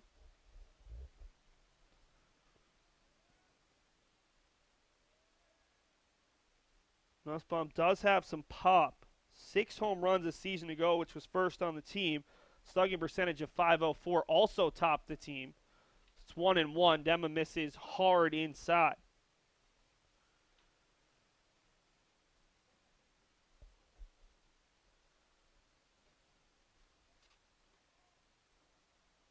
He hit a home run last season at Monin Park in that 9-7 loss and rips one out to right. Herzog, though, has a beat on it, and he can't make the play. Off his glove into the bullpen, and that'll score 1 on a play that typically Herzog's going to make, but unable to make that play. And it's a ground rule double for Nussbaum to make it 7-1. And that's a tough play because Herzog's one of your best defenders, one of your best players. Not a typical play, but if he makes that, it keeps a run from scoring, and it just puts even more pressure on the Beacons defense.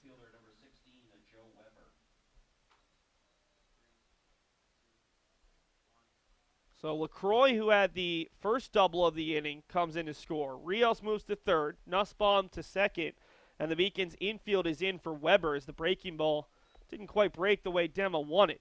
So that line is now officially final on McGuire. 6 runs, 4 earned. Weber steps to the plate, reached on an error in the second and solo base.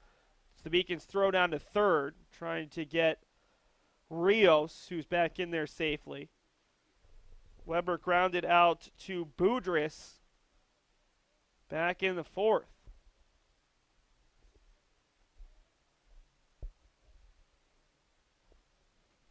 Three runs already in, 2 runners in scoring position with 1 out. So Weber fouls it back. Weber's out in right field today. Has 4 RBI this season in 11 prior appearances. If he can just hit a ground ball through the infield, would easily score 2. 2-1 breaking ball, misses up high, 3-1. A walk here is not the worst thing in the world. You get a force out at every base. You can back up the middle infielders at least for a possible double play ball. And the 9-hole hitter, Sebi Grignano, not the guy with the most pop, although he is 1 for 2. That one gets away from McCormick, and both runners are going to advance on the walk. And it's now 8-1 as the Beacons continue to shoot themselves in the foot.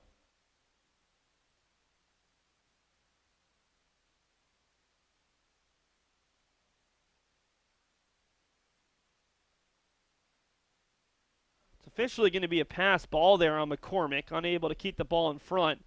Then a little bit slow to get up as the runner, Rios, recognized it and took off. It allows Nussbaum to move up to third. Weber was taking first either way on ball 4. Dema's day has not gotten off to a great start. Allowed a 4-pitch walk, a double that went off the glove of Herzog and bounced into the Golden Bears dugout, and then a 5-pitch walk to Weber.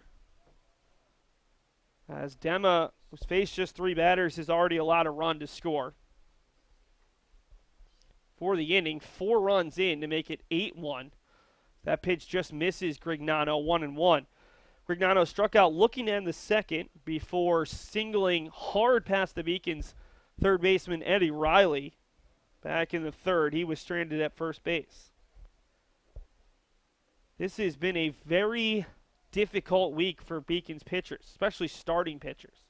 Bullpen pitched well in relief of Dylan Fashionpour the other day, but Beacons' 2 starting pitchers this week have struggled, and really UMass Boston's offense has been just as guilty. It's just, you see those crooked numbers early in games, you think it's the pitching, but Beacons have not given them a lot of support. That's a high fastball thrown out at first, and the Beacons do not have the tag in time on Weber. They try to keep him honest, keep the double play in order. 3-1 with one out. Runners at the corners. 4 runs already in on a pair of doubles and a pass ball.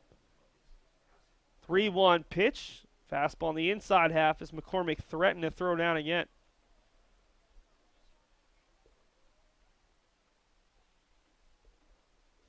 Dema looking in for the sign. Could desperately use that first strikeout. Desperately use that first out. 3-2 swung on and missed. Dema gets the strikeout. Grignano's now struck out twice. And the Beacons potentially 1 out away from getting out of this inning as Brian Valeriano is the 9th batter to step to the plate here in the 5th. The leadoff hitter and catcher has already stepped to the plate 4 times in 5 innings. Sad part is from Tuesday game, I remember the exact same stat. That is really an inauspicious stat if you're a team facing that kind of situation, especially when the bats have pretty much gone ice cold. Beacons have scored just 3 runs in their last 13 innings and have 8 hits in those 13 innings. Valeriano is 2 for 3. He ducked out of the way of that breaking ball that ended up over the plate. Umpire must have thought it was high, although he might have been fooled by Valeriano's reaction as that pitch was right down Broad Street.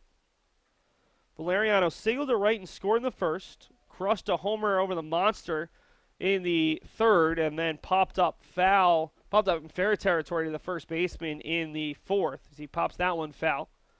And it's 1-1 with 2 down.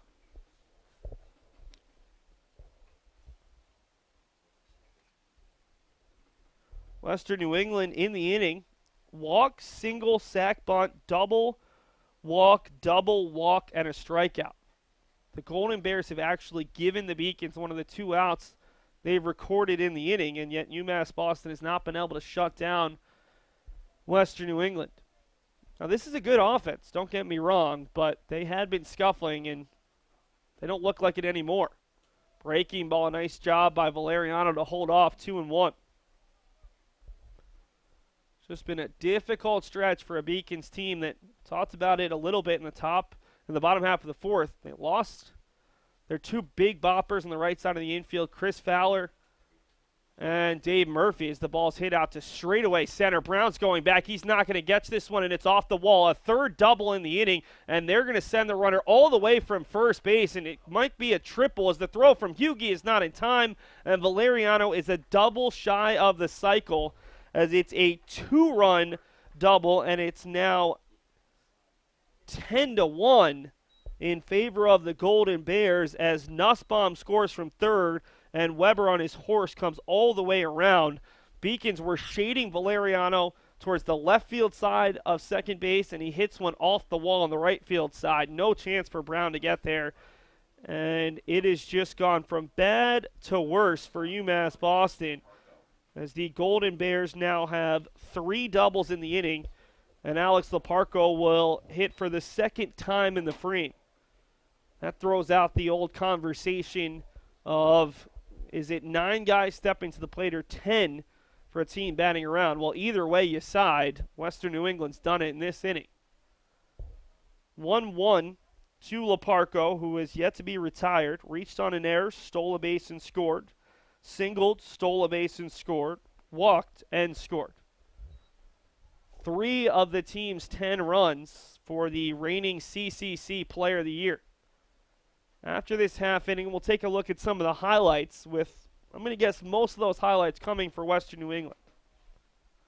They lead 10-1 thanks to a 6-run top of the 5th.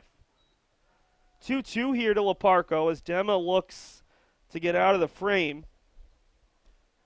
He's accountable for the last 4 runs in the inning, and for Valeriano if he comes in to score. 2-2, that one's going to drop, and it's 11-1 on the RBI single from Leparco, just able to knife that one the other way. And the Golden Bears just continue to trade places as they will have an 11th batter step to the plate. Beacons have absolutely no movement in the bullpen. Remember, Dema's a guy who can throw multiple innings, so even though he has struggled more than he's ever done as a Beacon, he is going to be the guy they turn to, at least to get them out of this inning, if not a little bit longer. Might just think about soaking up some innings, down 11-1 here in the top of the fifth inning. Ball is hit over to Riley. Makes the short play to second as he nearly tripped himself. And the Beacons get out of it as LeClaire hits into a fielder's choice. That'll do it for the top of the fifth, but not before the Golden Bears put up a touchdown and the point after. It's 11-1 after 4.5 innings in favor of the Golden Bears.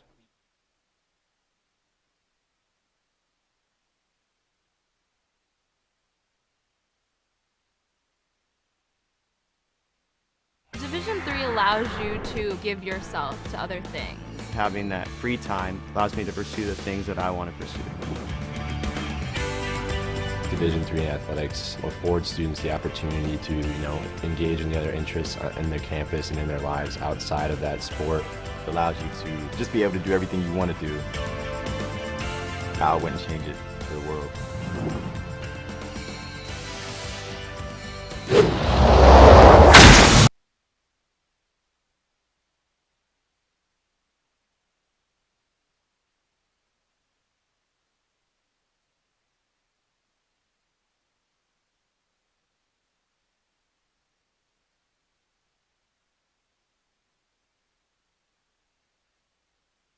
Well, we've got a moment. Let's take a look at some of the highlights from this game thus far. We'll start with that first highlight of the day, the home run from Valeriano, an absolute no-doubter. He's had a nice day at the top of the lineup for the Golden Bears.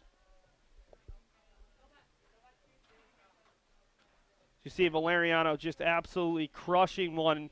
McGuire could just stand and watch. Even the left fielder, Cesare, had to turn. We'll bring you a couple more highlights before the next half innings. We're about to get to live action. It's Nick Catraro, DH, who's getting his second at-bat of the game. But his first at-bat came back in the third inning when the Beacons were trailing 4-0. By the time he steps up for the second time, the Beacons now trail 11-1. Catraro grounded out to the shortstop his first at-bat. Now 1 for 5 on the season.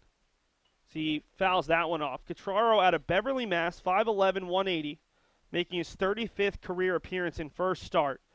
Played 3 sports at Beverly High School, baseball, football, and indoor track. He led his team to the Division II state tournament in baseball when he was named the team MVP. As a freshman, appeared in 9 games, went 1 for 7 with a double and an RBI before suffering a season-ending injury on a freak accident. Then as a sophomore, played in 19 games, hit .214, 3 of 14, but always as a pinch hitter or defensive replacement, as he thought that one was outside. Instead, it's called on the corner, 3-2. This season, making his 7th appearance, 1 for 4 with 2 runs scored. So he hits that one up the middle, takes a friendly bounce for the Golden Bears off the mound, right to Grignano, and Catraro is 0 for 2. Brings up Brzezinski, sophomore out of Rochester, Mass., who played baseball, football, and ran track at Old Rochester Regional High School. Was an All-South Coast Conference and All-District player in high school. As a freshman, he finished 2 for 4 in 6 games with 2 runs, a double, and an RBI. Sophomore, making just his 5th plate appearance of the year, 0 for 3 coming into the day with an RBI. He grounded out to third his first at-bat. So he takes that one on the outside half. Brzezinski earning the starting job today after both Ryan Collins and Ryan Leung have struggled offensively at the second base spot that Dave Murphy was so successful at a season ago, as Brzezinski watches that breaking ball catch the corner. He had a really successful summer. Played his Legion ball with Wareham Post 220, where he was named the 2018 District 10 Player of the Year. He's caught on the front arm, and they're going to give him first base. Kevin Besco, that's one thing he struggled with a little bit. He's already hit 2 batters. He's also issued a walk and allowed 3 hits. Besco, though, in line for his first victory of the season. And in fact, for Besco, who went 0-1 as a freshman, would be in line for his first collegiate victory. Has just one decision previous to today. Danny Brown, who was hit by a pitch and stole second in the third inning, steps up. Typically hits seventh in the Beacons lineup, but the junior center fielder hitting ninth today. Behind the count, 0-1. 0-1 is hit out to center field, and that one's going to drop in front of Eric LeCaire. Nice job by LeCaire, though, to keep Brzezinski thinking about whether he had a chance to catch it or not. That kept the Beacons from having runners at the corners. And there's 2 on with 1 out for the top of the order in Eddie Riley. See if the Beacons can just piece together a little bit of rally. They've scored just 3 runs this week in two games. I would typically say non-conference games, but that UMass Dartmouth game, of course, a very early season midweek conference contest. A little bit of a scheduling quirk in the Little East Conference this season with the addition of the 9th team in Castleton University. Beacons, though, have really just struggled offensively. Just need some confidence right now. They have the majority of the season ahead of them, but without their 2 big boppers, this team doesn't have necessarily some go-to run producers. Riley takes the breaking ball. It bounces up there, 1-0. On the other side, Western New England doesn't have that problem. With so many all-conference hitters back, so many seniors, got to figure, if you're this Golden Bears team, that the offense is going to come. Dan Gomez sees his record at 7-6, but you've got guys like Laparco and LeCaire and Casella and LaCroix, Rios, Valeriano, all seniors, and then you add upperclassmen like Zach Nussbaum. The offense won't be a problem. They've got some question marks with their starting pitching staff, as the wild pitch will allow both runners to advance. But the offense should be there in what looks to be a highly competitive Commonwealth Coast Conference. Salve Regina was in the regional 2 years ago, 2017, in the New England Regional when the Beacons made it to the College World Series. Last year it was Western New England, and Endicott has been banging on the door the last couple of seasons. They took a game off of Trinity, Texas, which was the #1 team in the country for a couple of weeks. Although Christopher Newport, I believe, is the new #1 team. One of the few teams probably in the history of Division III who's had the #1 baseball and softball team the same week. 3-1 coming to Riley with 2 on. And Riley takes a fastball down the middle. Clearly looking breaking ball there. And that's one he probably could have driven. At least sacrifice fly, but he'll have to see another pitch. 3-2 here as Besco looks to just continue to cruise. When you're up by 10 runs, he's got to put the ball over the plate.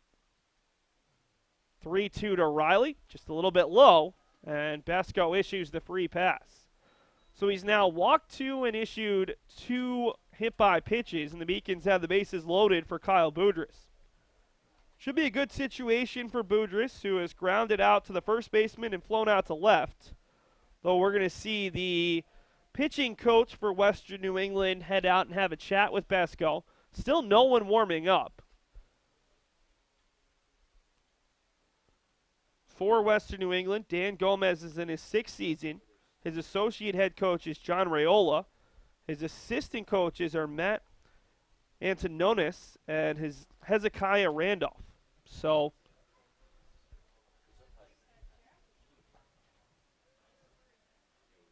I believe this is Raiola who's the pitching coach. UMass Boston's loaded the bases on a hit by pitch, single to center by Danny Brown, and a walk to Eddie Riley. See what Boudrias can do, trying to extend that 9-game hitting streak. 202 hits for his career, 4th best in program history. Needs 20 to catch Dan Mantoni, his former teammate, for 3rd. Record is over 260 by Ryan Walsh. Boudrias takes a hard fastball off the corner, 1-0.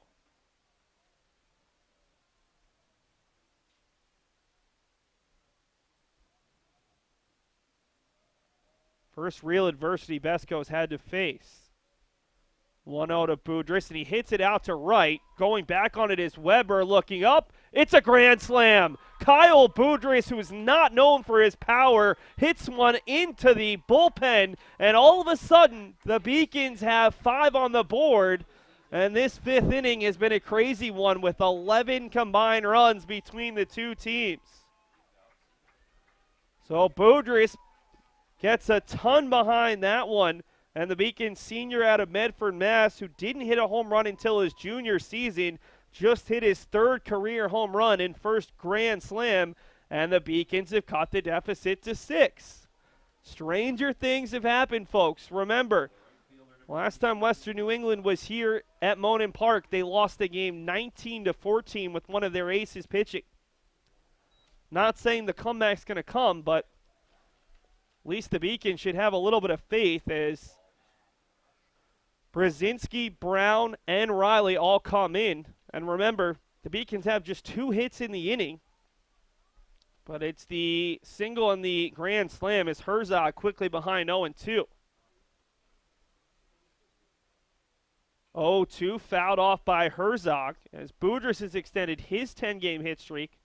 Chance for Herzog to do the same. Flew out to right field in the 1st and grounded out to the 3rd baseman in the 4th. 0-2 is up, 1-2. We'll take a look at that Kyle Boudrias grand slam after this half inning. Boudrias got a lot on that swing. Ball hit over to Leparco, who bobbles it, picks it up. The throw across is in time. Alex Leparco has had his issues at shortstop this year, but had the confidence to keep it in front of him, and then a tight throw to beat Herzog, who can absolutely fly. So that's hurts the momentum a little bit if you're the Beacons. If you can get that next runner on, maybe you can really make Besco think. Brings up Anthony Cesare, who's a perfect 2 of 2, a single and a double today. If you can get the triple or home run, you could think about a little bit of a cycle. Cesare did have a couple of triples last season. He's very good at putting the ball right past the first baseman on the ground and then just running for days. So there is a lot of foul territory down the right field line. And he's not a true pull hitter. So he's not a guy that you're going to play your right fielder close to that line. So the 1-1 is chopped. Should be an easy play for Nussbaum. Has to wait back on it. Underhands over to Besco, and that'll do it. But not before the Beacons get 4 back in the bottom of the 5th inning, all on this grand slam from Kyle Boudrias.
The new pitcher for UMass Boston is Chris Monroe. They hope to get a little bit more out of Matt Dema, who got just the 2 outs, as Dema really struggled to close out that 5th inning, giving up 3 doubles in the inning and 5 runs all earned. He did pick up a strikeout, but also struggled with his control, as Dema issued 2 walks in the inning.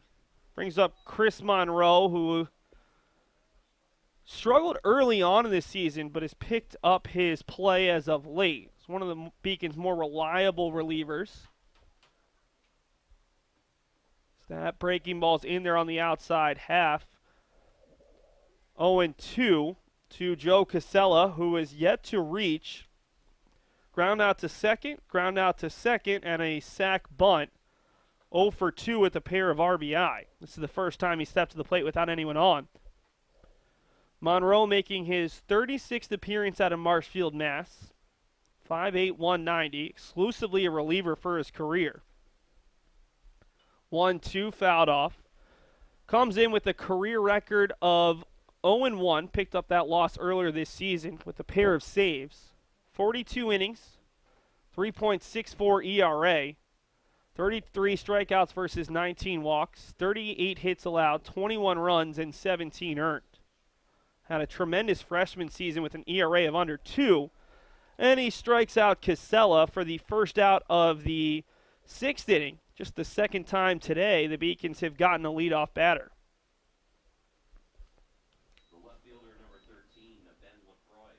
Monroe, as a sophomore, 16 appearances, a career worst 4.64 ERA.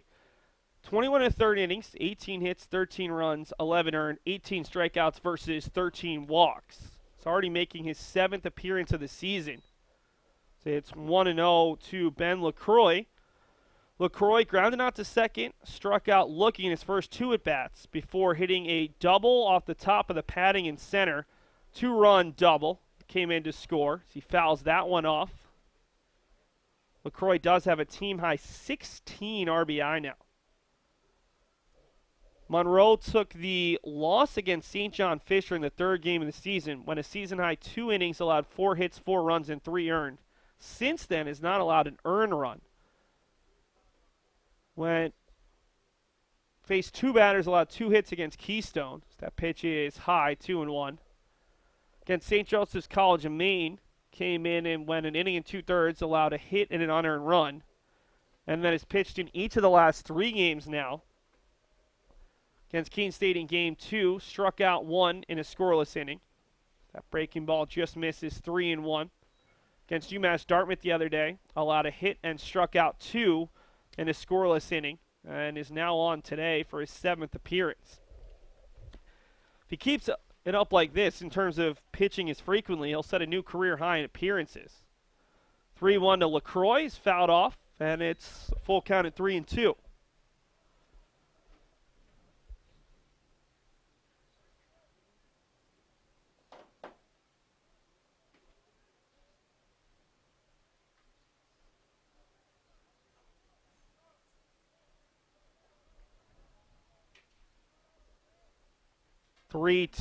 Fouled off once again as LaCroix pops that one over the screen on the left side. Update from Bridgewater, where the Beacon softball team is in Game 1 against the Bridgewater State Bears, making their home debut. Softball team fell behind 8-3. They've cut it to 9-6 in the top of the 5th. Softball, of course, plays 7.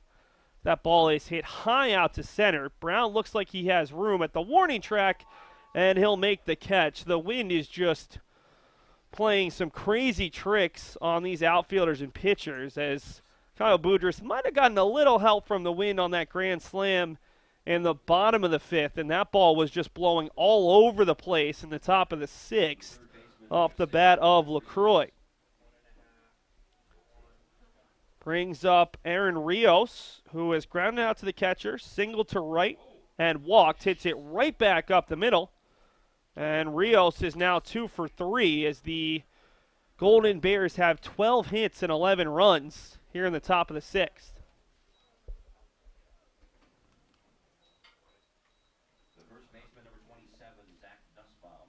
brings up Zach Nussbaum and means the Beacons still have not had a 1-2-3 inning today.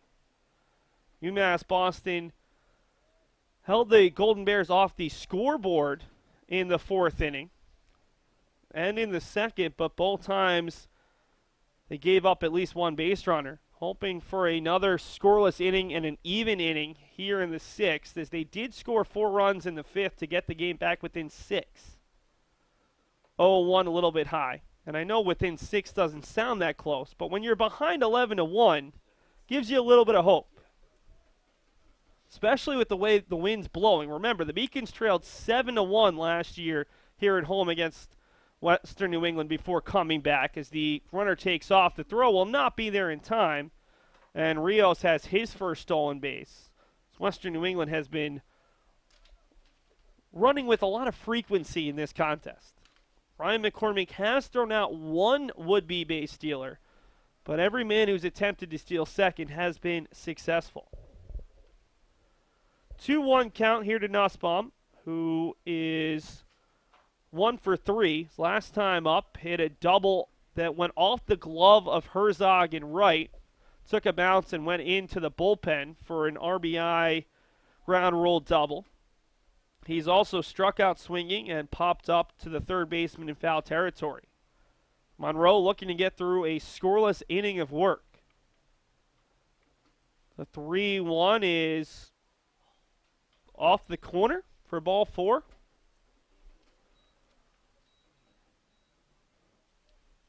It's already the 3rd walk the Beacons bullpen has issued versus 4 outs they've recorded. There's now 2 on with 2 outs for Joe Weber. Weber has reached twice on an error and a walk. He's scored, stolen a base, and grounded out to the first baseman. So still looking for his first hit.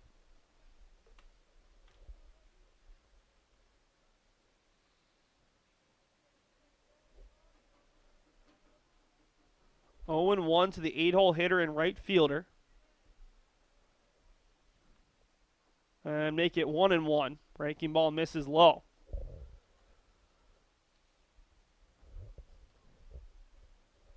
Weber looking to snap out of this 1-for-19 stretch now that has seen his batting average drop below 150.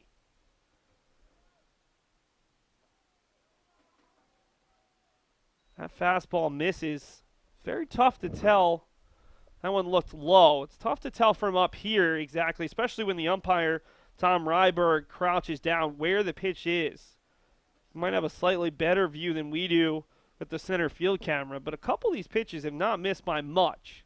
Western New England now has one of their left-handed relievers up. Ball chopped foul down the first base line. Count runs to 2-2. Golden Bears do have a couple of very dependable lefties out of the bullpen, and I would not be surprised if we saw one of them shortly, especially after Besko gave up the grand slam in the bottom of the 5th.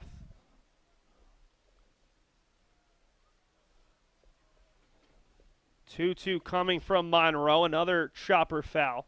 Some of the guys who potentially could be out there in the bullpen, a guy like Jeff Zabrowski, who actually took the loss here at Monin Park against the Beacons after giving up a lot of runs in that contest. They also have Sean Halligan, their lefty closer. Another reliable arm is the righty Patrick Westerland. All those guys are upperclassmen. Is another chopper foul. 3 in a row here by Weber. Good fight from the sophomore. This Western New England team has so many upperclassmen. I mean, this team is going to have to rely a lot more on some freshmen and some sophomores next year, but despite winning the CCC as a 3 seed last year and making it to the regionals, they bring back almost all of their firepower. Really just lost 2 key contributors from last season's team. The 2-2 is just off the corner. They lost their all-conference third baseman, Jared Rosenblatt, who hit .307 with 49 RBI. That's obviously a big loss. They lost senior starting pitcher Jake Kowecki, who had 11 starts, 60 innings, went 6-0 with a 4.05. He was really the team's third starter. That breaking ball misses inside, and Monroe has now issued back-to-back walks to load up the bases. But everybody else is back as Grignano, the 9-hole hitter, will hit for the 4th time.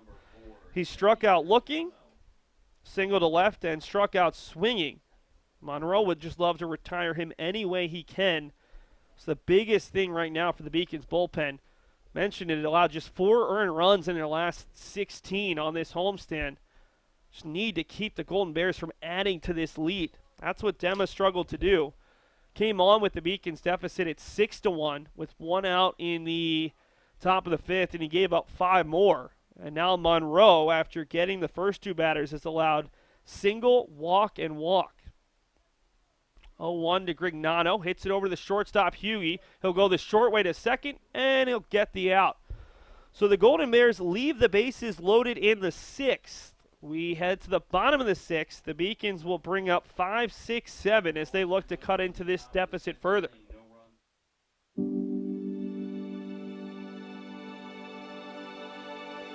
What separates UMass Boston from other schools is the fact that a large percentage of students commute. For me, it takes 2 hours each day to go to and from school, but every second has been worth it because the students that come here are serious about learning, they value their education, and understand where it'll take them in the future. This is what UMass Boston means to me.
Well, we talked about some of the possible replacements for Western New England, but instead they're going to go to a freshman out of the pen. It's Brandon Cole, the 5'9", 175 freshman out of Southington, Connecticut. Attended Southington High School, where he played football and earned 2 varsity letters in baseball. Cole making his 4th appearance out of the pen, 4 innings, 6 hits, 5 runs, 4 earned. Struck out 3 versus 1 walk, an ERA of 9. In his collegiate debut, went an inning, allowed 2 hits, 2 runs, and struck out 1 against Case Western Reserve. Then against Trinity, Connecticut on the 20th of March, went 2 innings and allowed 3 hits, 3 runs, 2 earned, struck out 2, and walked 1. Pitched yesterday. First guy this week. They had used 11 pitchers coming into today. So with Besco, it was 12. He's the first pitcher to pitch multiple times this week. They defeated Framingham State on Tuesday, then played Suffolk yesterday. He had a scoreless inning, allowed 1 hit against the Rams as he came on and pitched the 8th inning in the road loss. And he'll replace Kevin Besco, who, despite giving up 5 runs, 5 earned, is in line for his first collegiate victory. And the first pitch to Ryan McCormick is in there for a strike. McCormick grounded into a double play, 6-3 in the second, before lining a single out to center field for an RBI in the 4th.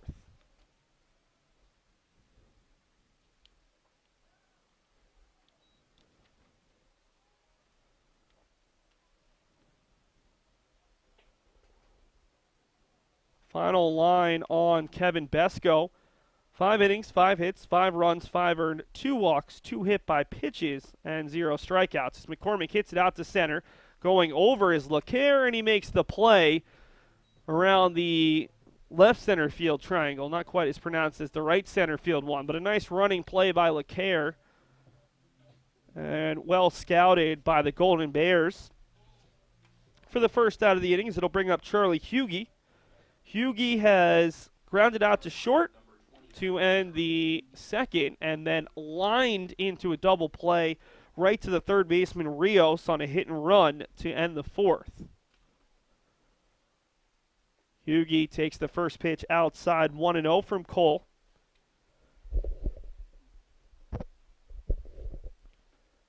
Beacon's senior shortstop had a tremendous start to the season with 5 doubles down in Florida. It's cooled down a little bit. On the outside corner, 1-1.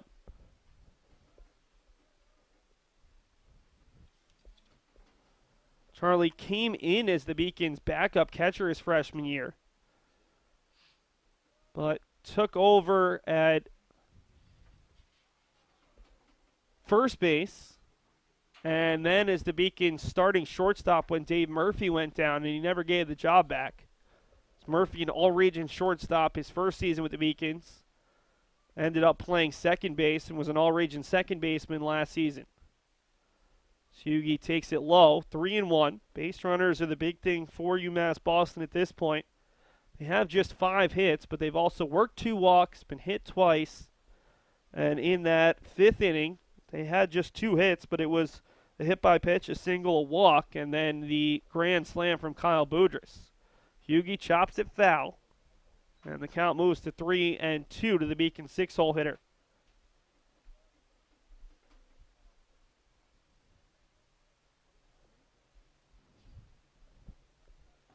Bring you a look around the rest of the LEC. 2 other games in action today.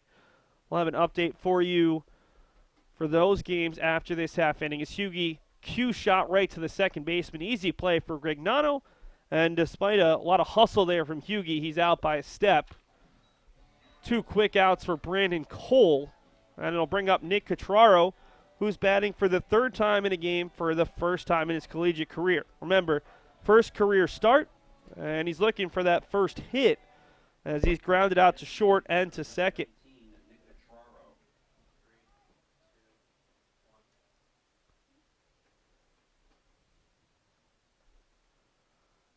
Pitch comes on the inside half for strike 1.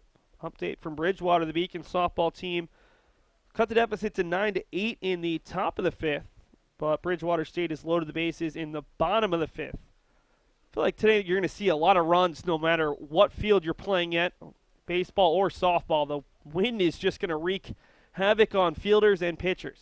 You saw it right there. A little bit of the clay on the mound blowing away as Cole had to step off. 1-1 coming to Catraro. That one misses inside. Now typically the wind's a little bit worse here just off the water, but it's just a windy day in general here in early spring in New England. It's actually a decently nice day, a little bit warmer than it's been. Temperatures going into the 60s this weekend, but we haven't quite reached that mark today as the 2-1 breaking ball just misses 3-1.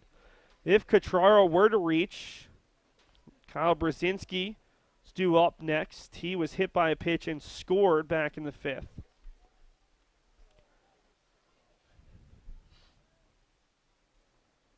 (3-1) off the corner for strike 2. That pitch was tailing away from the plate. Looked like it was caught in the left-hand batter's box, but Tom Ryberg gave the strike signal. 3-2 is ripped out to right, and Catraro has his first hit as a starter, and he extends the inning. Thought that he should have had first base on the previous pitch, but able to reach out, poke that one into right. And the Beacons trying to create a 2-out rally here at the bottom of the order is Brzezinski, who grounded out to third and then was hit by a pitch and scored in the 5th, will step up for the 3rd time today. Just like Catraro with his first collegiate start, he's appearing at the plate for the 3rd time for the first time in his collegiate career. And if he can have another nice at-bat, maybe he earns a start on Sunday against Salve Regina. The Beacons do have former all-conference second baseman, in fact, the Little East Conference Rookie of the Year at one point, Josh Lopez, coming back shortly. He should be able to join the Beacons around midpoint of the season. Maybe provide a spark, as Lopez, the last time that UMass Boston fans saw him was the 2017 College World Series, when he had the game-tying 2-out RBI double to extend the game against North Central in game number 3 of the College World Series for the Beacons, only for the Beacons to lose the game in the bottom of the ninth. 1-1 to Brzezinski, swung on and missed as he misses the curveball 1-2. Lopez is one of those guys who can spark a team, not with his pop, but with his electric energies. There's a left-handed pitcher now warming for Western New England just in case Cole runs into trouble. The 1-2, that one's down, 2-2. He can still have 10 outs to work with in this one. Got some confidence from that grand slam from Boudrias, and again, with the wind blowing out, all it takes is a couple of base runners. You can put up another big crooked number. You can really put the pressure on the Golden Bears bullpen. 2-2, 2 outs, and Brzezinski fists that one into left. The Beacons have 2 runners on with 2 down as Cotraro's forced to stop at second base after LaCroix got there quickly, but a nice job by a pair of guys who were put in the lineup to spark the team. Well, Brzezinski's reached twice and scored a run, and now there's 2 on for Danny Brown, who is yet to be retired. Brown was hit by a pitch and stole a base in the 3rd, singled and scored in the 5th. So the Beacons potentially in business here against Cole. He's had just 1 scoreless appearance thus far as a freshman. Did it yesterday, but unable to keep the offenses of Trinity College, Connecticut, and the Case Western Reserve team down in Florida off the board. The Beacons would love to get at least 2 runs in this inning. 1-0 to Brown. Big swing and a miss. Danny does have 3 doubles on the season, 5 RBI. With his hit back in the 5th inning, he now sits at 11 for 44, right at 250. 1-1, breaking ball misses in, 2-1. Wonder how many more batters Cole gets before Dan Gomez goes to his bullpen. That's assuming the Beacons can continue this rally in this inning, because it was probably a 1-inning outing no matter what. 2-1 to Brown, tails away, 3-1. The Beacons have just 7 hits in the game, but they've been able to extend some rallies, put some pressure on the Golden Bears because of some wildness. 3-1 now. Cotraro can absolutely fly. Brzezinski with decent speed at first as well.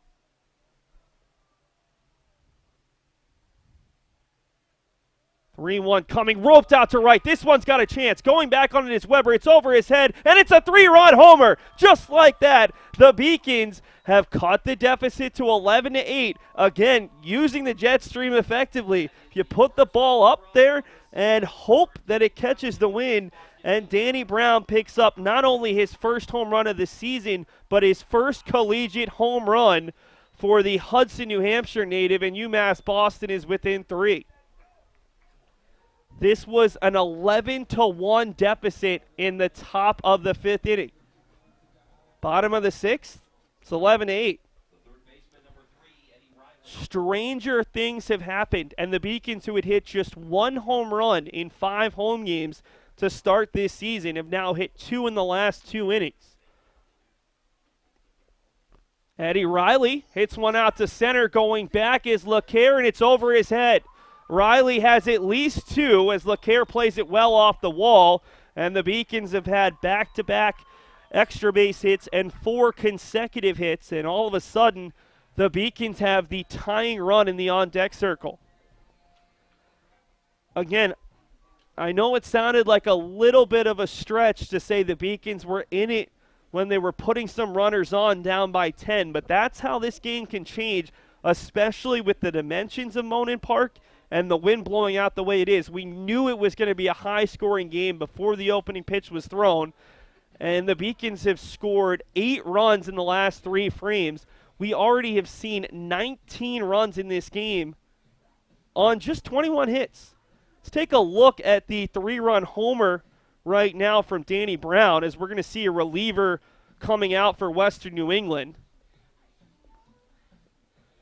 And this is the first collegiate home run from Danny Brown. 2 on, 2 outs. The Beacons getting 3 consecutive batters to reach. And Brown just ropes the outside fastball. And Weber, even if that ball landed in front of the fence, he wasn't catching it. He was way in on Brown.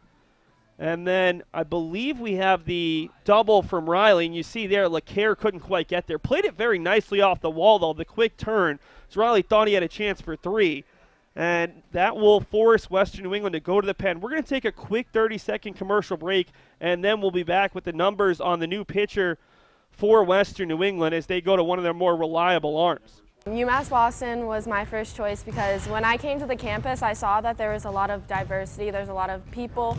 Here there is a lot of international students, so it's really cool to meet people from different countries, different parts of the world. I'm Julia Murphy. I'm from Canton, Massachusetts. I'm Olivia Murphy. I'm from Canton, Massachusetts. We're sisters. We're sisters. I play volleyball and she plays basketball. Here they have a freshman success community. So each major has their own community that you can join as a freshman, and you take classes with them, you do study groups with them. So it was really helpful getting to know people in your major right away. So in health exercise sciences, we have an internship at the end, so it's so much better to have like an advisor helping you out, like telling you which classes to choose.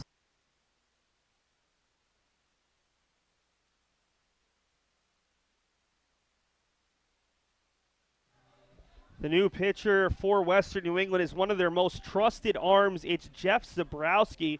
Really quickly, the final line on Brandon Cole, the freshman, 2/3 of an inning, 4 hits, 3 runs, 3 earned, no walks, no strikeouts. Gave up 2 singles, the 3-run homer, and then a double, which ultimately ended his day. And they go to Zabrowski, who's a guy the Beacons have seen often. Zabrowski, the junior lefty out of South Hadley, Massachusetts, 5'11", 210. Pitched in both games last season against the Beacons. In the first game out at Western New England, when an inning allowed 4 hits, 3 runs, 3 earned, struck out 2 and walked 1. Actually gave up a home run to Eddie Riley, who's at second base right now. In the second game, much more effective. 2 1/3 innings here at Monin Park. 1 hit, no runs, 5 strikeouts, and a walk. Makes his 7th appearance of the season. He'll come in against Kyle Boudrias, who, what did he do his last at bat? He only hit a grand slam, his first career grand slam and 3rd career home run. First pitch from Zabrowski misses badly, and it's a wild pitch that allows Riley to move up an extra 90 feet, and that run's huge here. If you can add that 4th run of the inning, all of a sudden it's a 2-run game, then forget about the fact that it was a 9-run, or it was a 10-run game at one point. Got yourself a really good ball game. Boudrias on the day is 1 for 3. Grounded out to first, flew out to left, and then hit a grand slam. It's going to be a little bit harder to hit a grand slam off, well, it's going to be a little harder to hit a home run off Zabrowski, who clearly the velocity is not the same as Cole or Besco. It's a guy who's going to beat you with the soft stuff. 2-0 to Boudrias. Fastball misses. 3-0. It's interesting. Today the Beacons broke up their left-handed hitters specifically because of the left-handed pitching of Western New England's bullpen. So typically Cesare and Boudrias hit next to each other. Those two have been broken up with Herzog moving up. That one is low, and Nick Herzog, who does lead the Beacons in RBI and batting average and slugging percentage, now steps to the plate as the tying run. And the Beacons, just like that, 1 in the bottom of the 4th, 4 in the 5th, 3 in the 6th are right in this game. So runners at the corners. Riley reached against Cole and moved to 3rd on the wild pitch. Boudrias a 4-pitch walk. Herzog 0 for 3 on the day, takes a looping breaking ball high, 1-0. Herzog is flown to right, grounded out to 3rd, grounded out to short. Nick's in the midst of a 9-game hitting streak in which he's now 14 for 34, hitting over 400. 1-0 on the outside corner with the fastball, 1-1. 11-8 game. The Beacons have scored 7 in a row to cut a 10-run deficit to 3. They have the tying run at the plate in what has been a wacky game. Zabrowski set the 1-1. Breaking ball floats outside. He's clearly struggling with his handle of the ball right now. He's missed badly with quite a few of his balls. 6 of his first 7 pitches have been balls, with just the one coming to Herzog with the fastball. 2-1, another fastball. That one's low, 3-1. Now, if you were to walk Herzog, not only is there a base open, but it would bring up a left-handed batter, which is probably a better matchup for the left-handed Zabrowski. Zabrowski this season had issued just 2 walks in his first 8 innings, but he's already given up 1. It's a 3-1 count here to Herzog. So Herzog takes ball 4, back-to-back walks to start his outing, and now Anthony Cesare, who has 2 hits and 3 at-bats today, will step up as the 9th batter for the Beacons in the inning. We've seen 2 different teams have an inning with 9 or more batters in it. Little bit crazy. Beacons are going to make a change here. Question is it Cesare, or do they potentially think about a pinch runner? And I think it's going to be Anthony Cesare, who is going to head back to the dugout for what has to be a right-handed hitter, and it's got to be Brandon Salucci. Brendan Igerbroth, the Beacons head coach, is playing the law of averages, and they'll go with the right-handed hitting Salucci here, trying to get the better matchup. Now, Cesare has had a nice day, a single, a double, and a ground out, but they'll bring in Salucci, who had a nice Florida trip before cooling down here in New England. Salucci, the junior transfer out of Hudson Valley Community College, making his 14th appearance, 7 of 29, 5 runs scored, 7 RBI, 2 doubles, and a homer, slugging .414 on the season. Salucci, to start his Beacons career, 6 for 17 in his first 6 games with 4 runs and 6 RBI. Since then, though, just 1 for 12 with 3 strikeouts. Had a pinch hit strikeout the other day against UMass Dartmouth. We'll see if the Wyanskill, New York native can come through. Stands at 6'1", 200. First pitch to him. Breaking ball that tailed away, and that's strike 1. It's another one of those pitches from Tom Ryberg that looks like it's just off the corner, but that time Ryberg gave the call to Zabrowski. Bases loaded with 2 down. The Beacons, after having their first 2 batters retired here in the 6th, have gone single, 3-run homer, double, back-to-back walks. 6 consecutive batters reaching with 2 down, and now Salucci bats with the bases loaded. 1-1, swung on and missed, 1-2. Brendan Igerbroth put his faith in Salucci, and we'll see if he can come through. Did not look good on that swing. Single here would be huge. Definitely don't need to think about taking the lead here in the bottom of the 6th. 3 runs already in. The 1-2, and he hits it back up the middle. Leparco should be able to field. He takes it himself, and the Beacons are retired. But not before UMass Boston gets 3 back on Danny Brown's first collegiate home run. It's 11-8 after 6 innings as UMass Boston has stormed back with 7 in a row.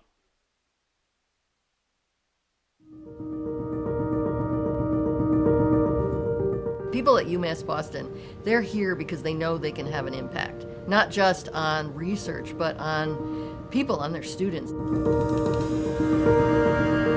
This is just a starting point. It only has potential to grow, and it has a big potential to grow up. You're really having a direct impact on people's lives, and you can see that now, and you can see that years from now. So I think it's becoming like the place that people want to go. What UMass Boston is able to offer to its young people certainly stands out to that mission that was set right out in the beginning. It's something UMass Boston should be and can be very proud about.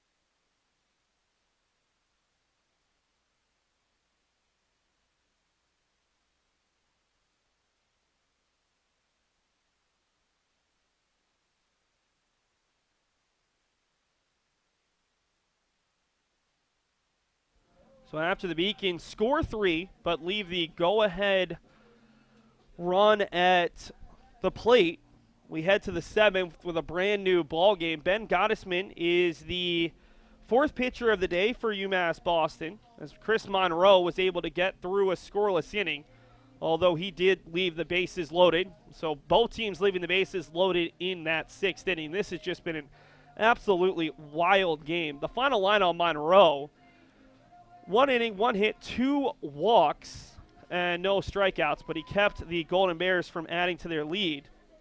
Bring on Ben Gottesman. Gottesman, the Beacons junior out of Acton, Massachusetts. He's been one of their more reliable relievers. 5'10", 160, attended Acton Boxborough High School, making his 8th appearance already on the season. 1-0 with 9 innings of work, 2.00 ERA.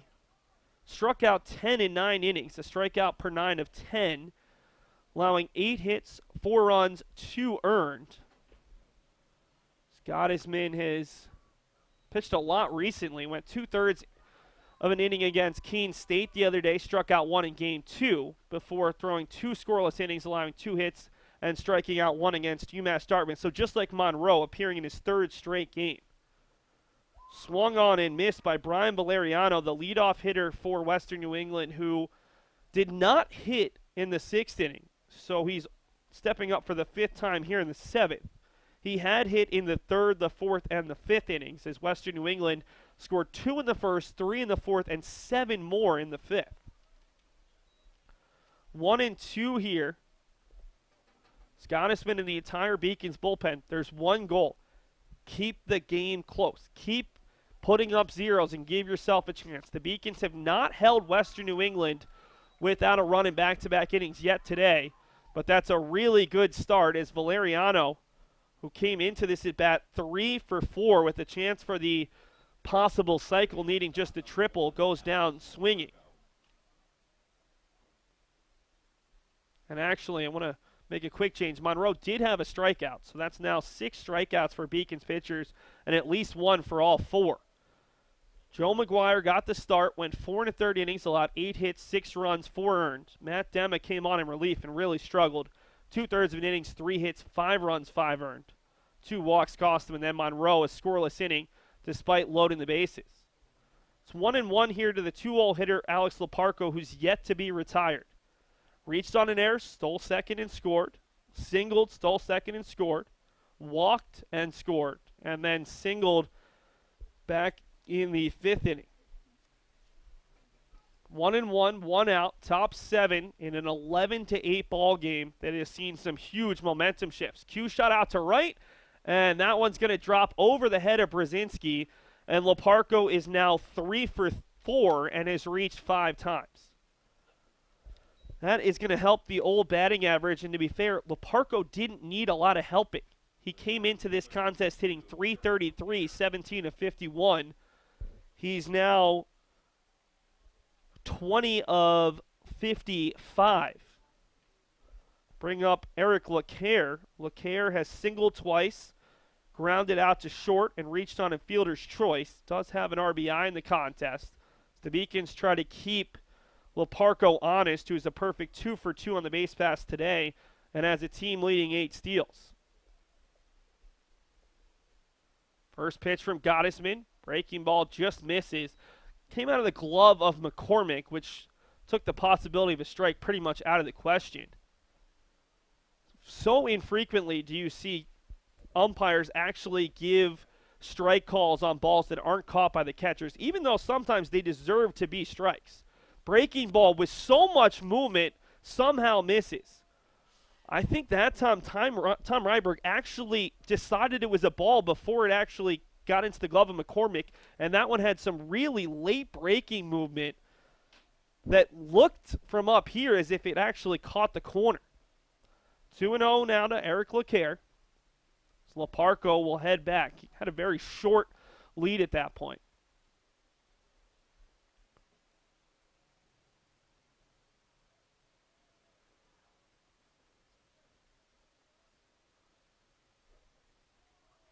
That one misses as well, 3-0. Last thing you want to do is give up a walk to put 2 on with 1 out. Is another pitch that just missed. Beacon's pitchers have issued 4 walks today to go along with 13 hits for the Golden Bears, including a home run and a handful of doubles. That's a little bit low with the fastball. 4-pitch walk, and there's 2 on for Western New England with 1 out, and the cleanup hitter Joe Casella steps to the plate. Casella still looking for that first hit of the day. He's 0 for 3 with a pair of groundouts to second that resulted in a run scoring, so he has 2 RBI. Put down a sac bunt in the 5th and then struck out swinging in the 6th. Ben Gottesman would love a double play ball right here. Western New England's turned 2 of them. Both of those came early in this game. Breaking ball catches the outside corner.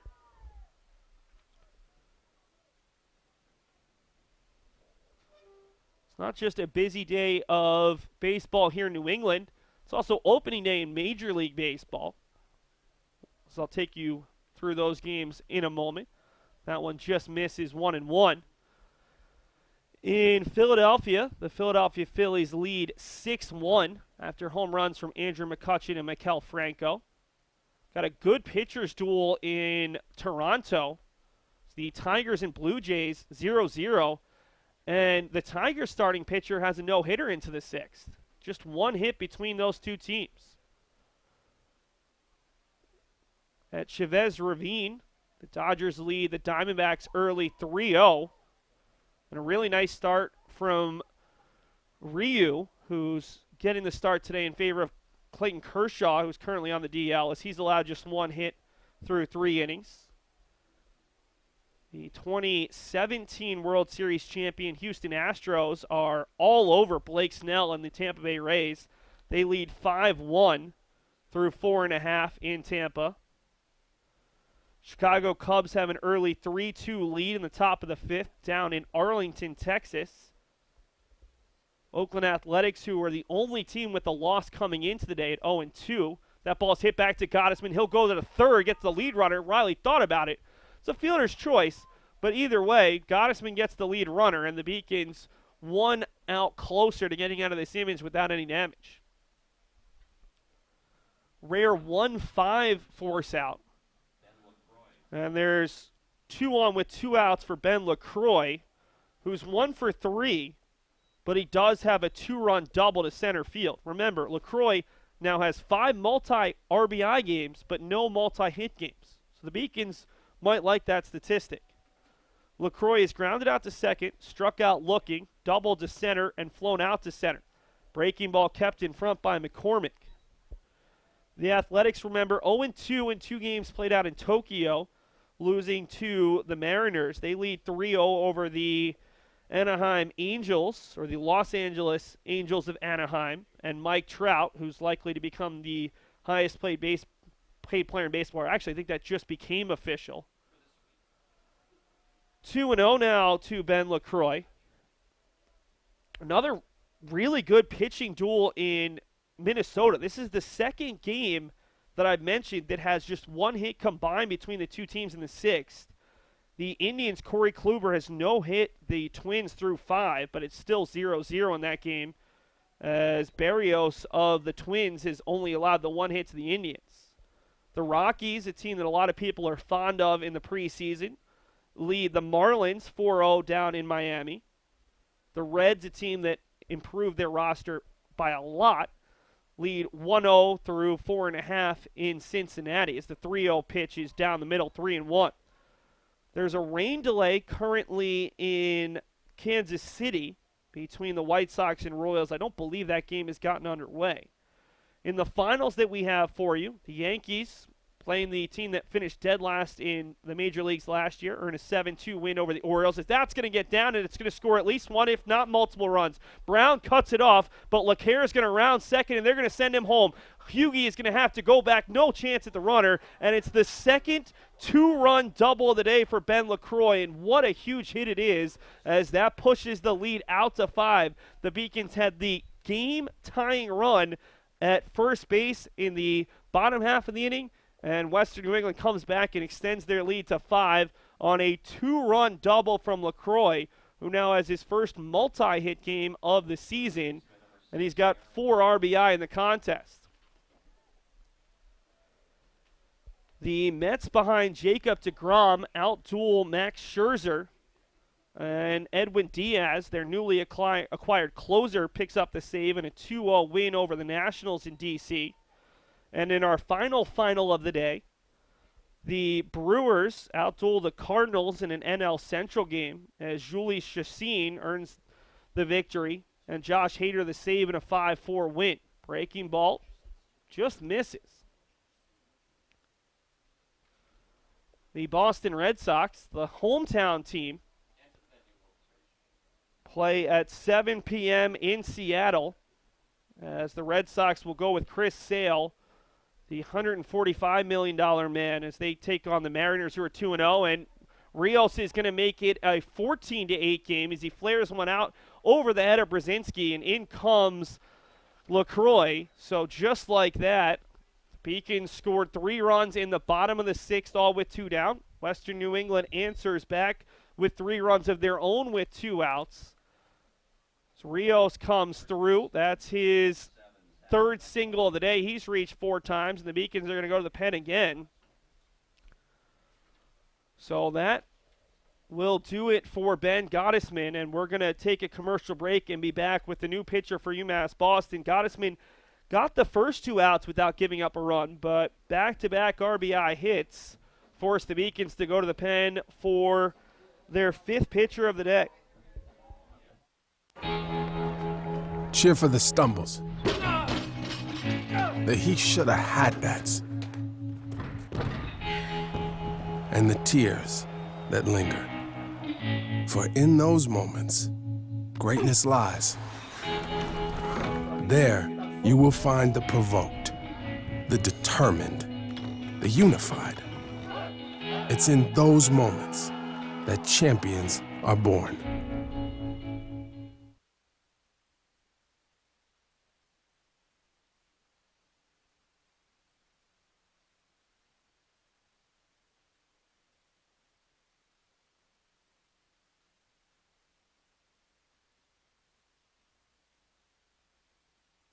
So after Ben Gottesman was unable to get out of this 7th inning without giving up runs, his day is done.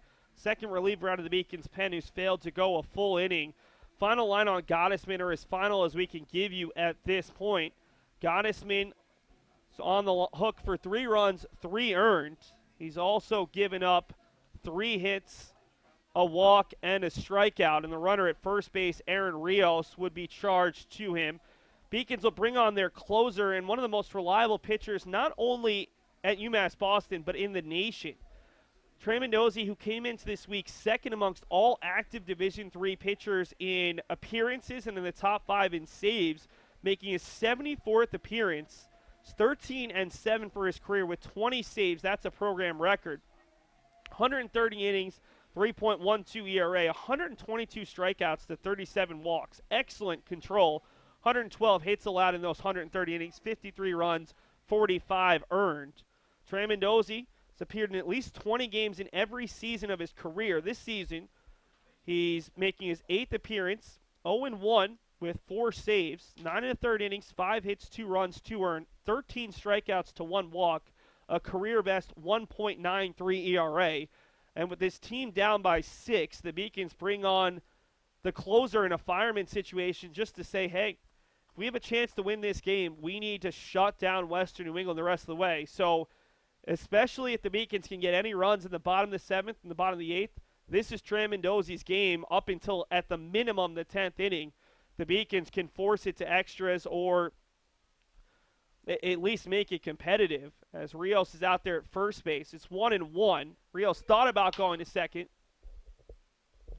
McCormick had a chance to throw in behind the runner, but did not. Zach Nussbaum at the plate. He's 1 for 3. Struck out swinging. Fouled out to third and had an RBI ground rule double to right in the 5th. He's also walked. That one breaks outside. 2-1. This is an inning where the Beacons feel like they maybe could have done a little bit better. Remember, that ground ball back to the mound, Gottesman elected to go to third. Typically, you try for the 6-4, try to throw it to second and get the double play ball. Even if Riley had thrown to first, he might have had a chance at the runner. Beacons have elected to play a little bit safe defensively, and Western New England's taking advantage with 3 hits and a walk in the inning to put up 3 runs to match the Beacons' 3 runs, and that ball is hit out to right center. Brown was playing deep, and he's going to make the catch just shy of the triangle out there in right center, but not before Western New England adds 3 more runs to their lead. It's 14-8 through 6.5. We have the 7th inning stretch. See if the Beacons can keep going with their offensive output. UMass Boston scored 8 over the last 3 innings. They're going to need a couple more to get back into this game. Division III allows you to give yourself to other things. Having that free time allows me to pursue the things that I want to pursue. Division III athletics affords students the opportunity to, engage in the other interests in their campus and in their lives outside of that sport. It allows you to just be able to do everything you want to do. I wouldn't change it for the world.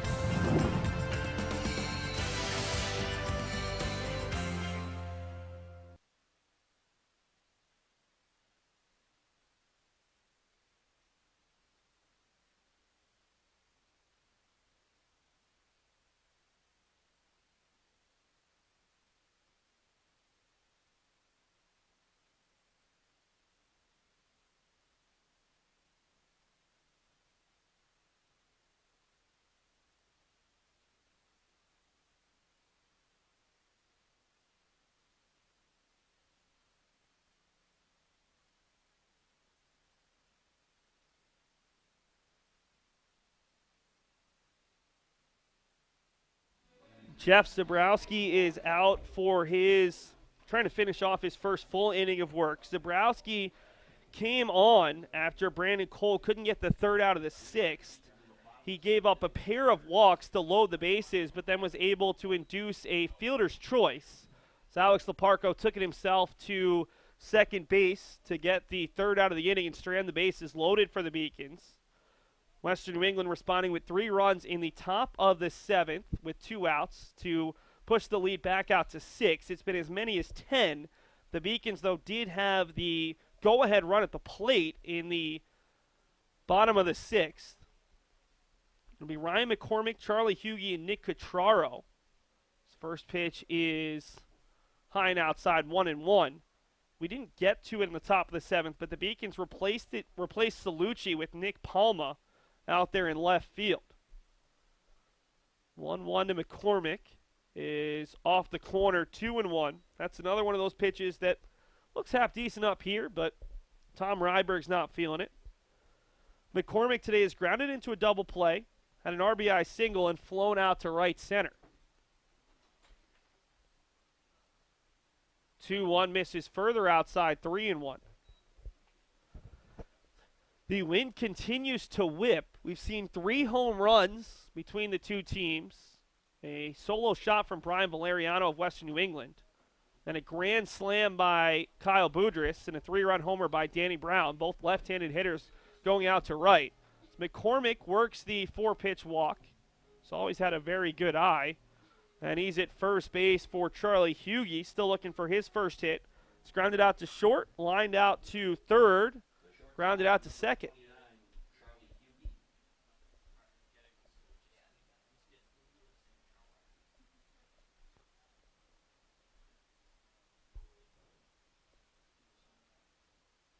First pitch to Hughey, shows bunt, pulls it back. Now this isn't a sacrifice situation, from Hughie, but he is fast enough to beat out a perfectly executed bunt. He's trying to catch the defense sleeping, though Rios was ready as he charged in. 1-0 to the senior shortstop out of Sandy Hook, Connecticut. 1-0 not showing bunt. Takes the fastball on the inside half, 1-1.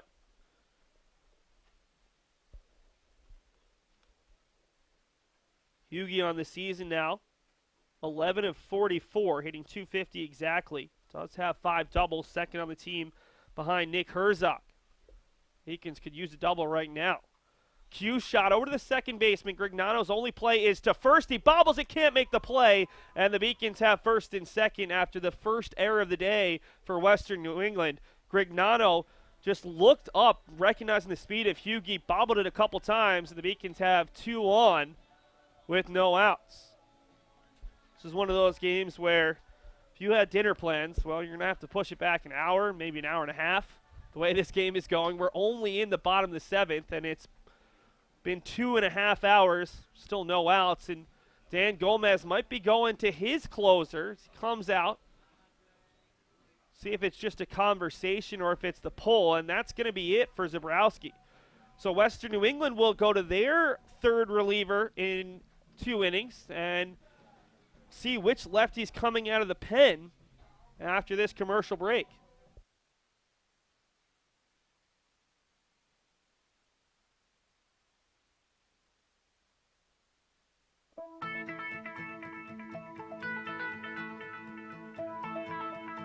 College has given me the flexibility to pursue my passions and my interests, and I've recreated my identity for myself aside from just being an athlete. My greatest personal discovery has been that I am capable of doing things that I didn't know I was capable of doing. To be able to study what I wanted to and continue to play the sport I love, all of those things came together very nicely in one package in Division III.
The new reliever is number 42, Will Krasovich, who's one of the 3 left-handed relievers talked about when I was talking about this bullpen for Western New England.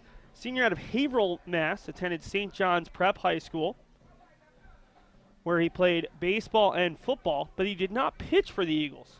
So one of those rare guys, position only, and then comes to college, sees a different role, making his 38th appearance all out of the bullpen for the Golden Bears. 1-1 for his career, earned his first collegiate win the other day. 2 innings of scoreless relief against Framingham State. And he'll face off against Nick Catraro, the Beacons DH, making his 4th plate appearance of the day, a new career high. Takes a first pitch high from the lefty submariner. That might be a first. Zabrowski had an odd motion for a lefty, but Krasovich is literally from below, and that's sometimes a very challenging look. Catraro takes it low but at the knees, 1-1. Nick today has grounded out to short, grounded out to second, and has a single out to right and came in to score on Danny Brown's 3-run homer back in the 6th inning. Krasovich this season has struggled a little bit. So he has a ball that's caught there by the first baseman, Nussbaum, who takes the easy out at first. Could have gone to second, and potentially gotten the second runner, but instead able to make the nice play on a hard hit ball by Cutraro that moves both runners up 90 feet. So if nothing else, the Beacons have a chance to get 2 of the 3 runs they just gave up in the top half of the inning back with a hit here. The numbers on Krasovich in 5 appearances, 3 2/3 innings, so he's not going to be a guy who goes more than a couple of batters, although he did go 2 full innings on Tuesday. That one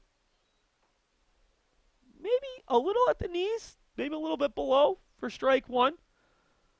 Not quite sure of Tom Ryberg's strike zone at points.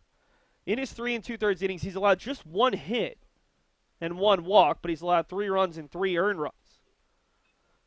Brzezinski fouls one off, and it's quickly 0-2 to the Beacons' sophomore second baseman making his first start.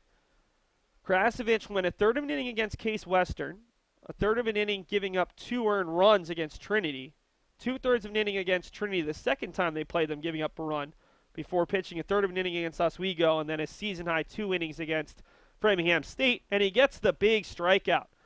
So Krasovich comes on for Zabrowski, who went just a third of an inning, allowing 3 walks, and has gotten back-to-back outs after there were 2 on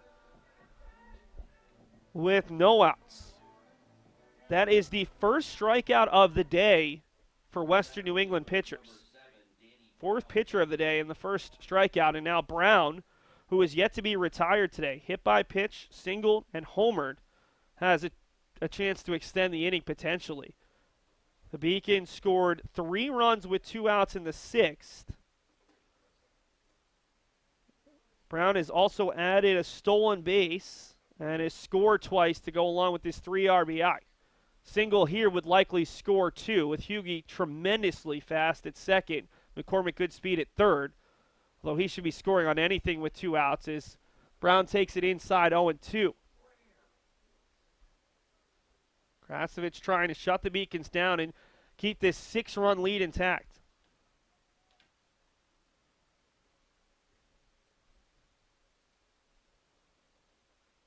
Brown swings and misses, and Krasovich gets the job done. Back-to-back strikeouts, and the Beacons, well, they could be haunted by that inning. 2 on with no outs, and they strand both in scoring position. Head to the 8th. It's a 14-8 Western New England lead.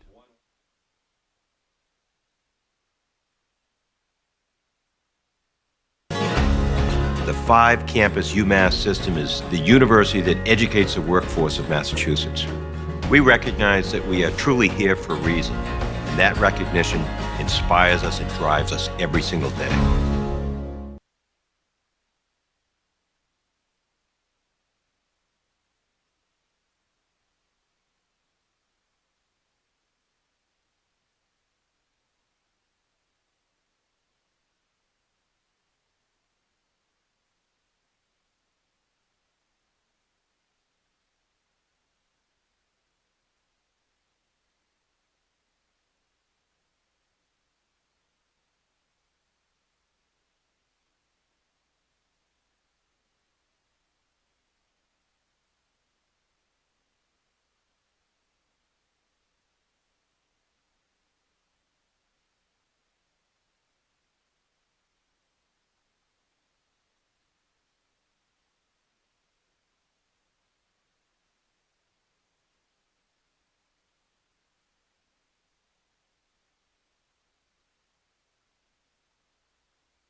It'll be 8-9-1 for Western New England, who has scored in every odd inning today. 2 in the first, 2 in the third, 7 in the 5th, 3 more in the 7th.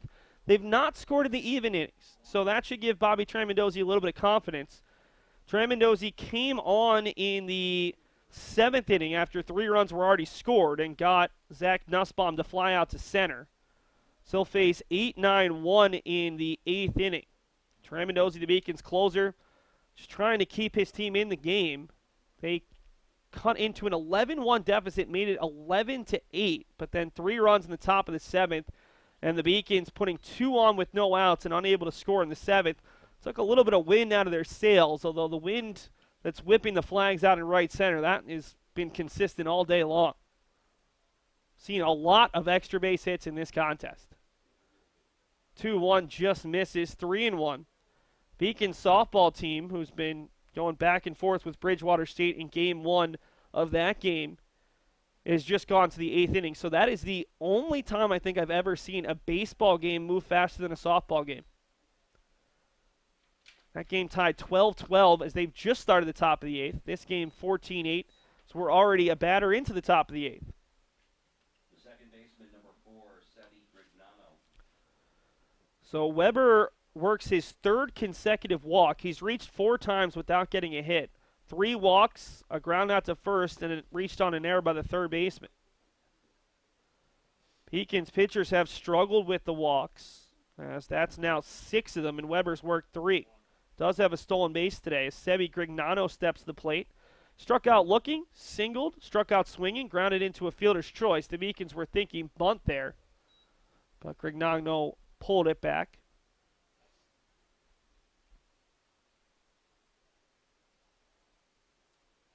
This has been one of the wilder games I can remember at Monin Park.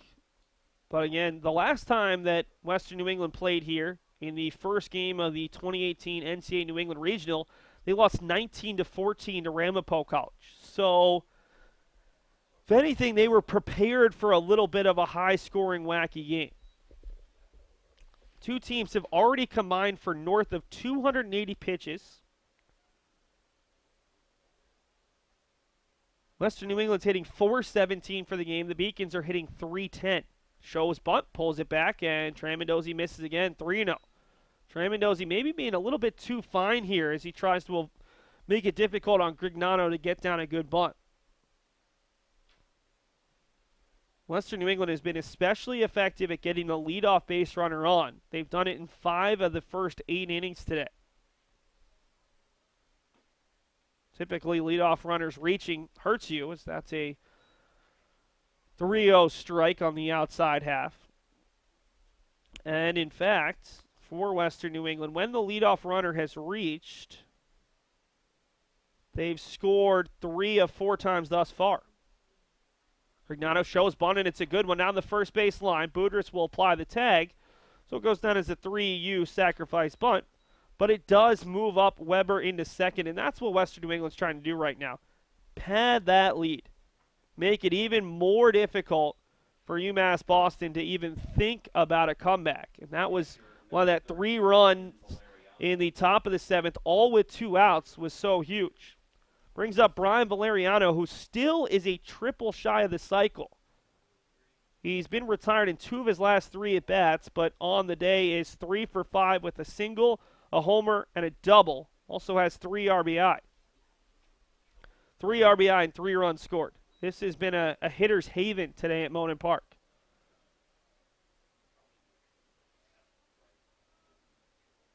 Golden Bears with 15 hits and 7 walks.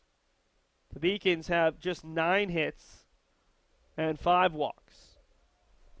Breaking ball just misses, 2-0. Really want to get Valeriano here because the man who is in the on-deck circle is yet to be retired. Alex Laparco has 3 singles, a walk, and has reached on an error. He's also scored 3 of the 14 runs. Actually make that 4 of the 14 runs. Little bit of scorekeeping errors there. That's just been the kind of day it's been.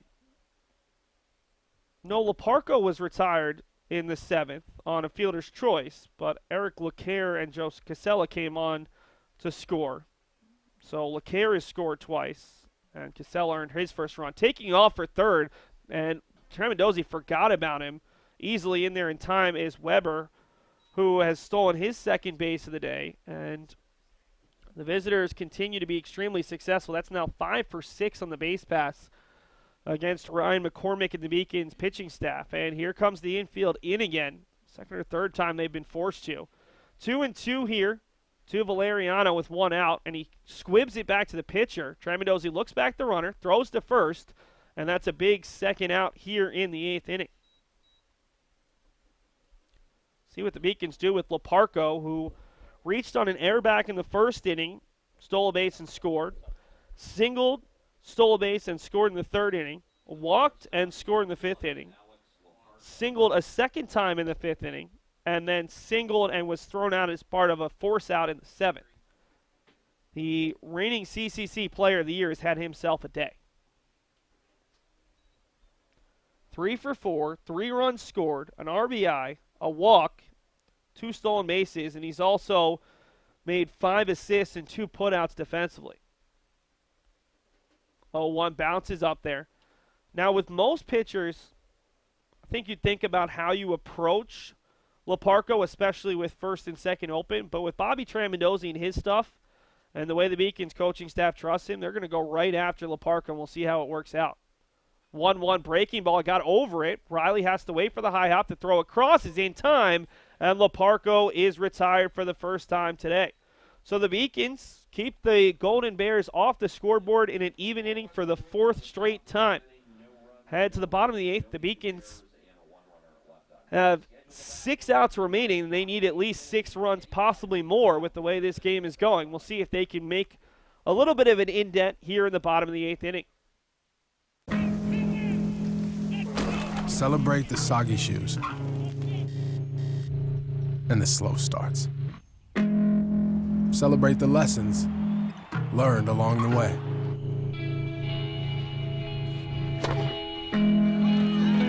These are the wins. Not the shiny, nail-biting kind. These are the last a lifetime kind.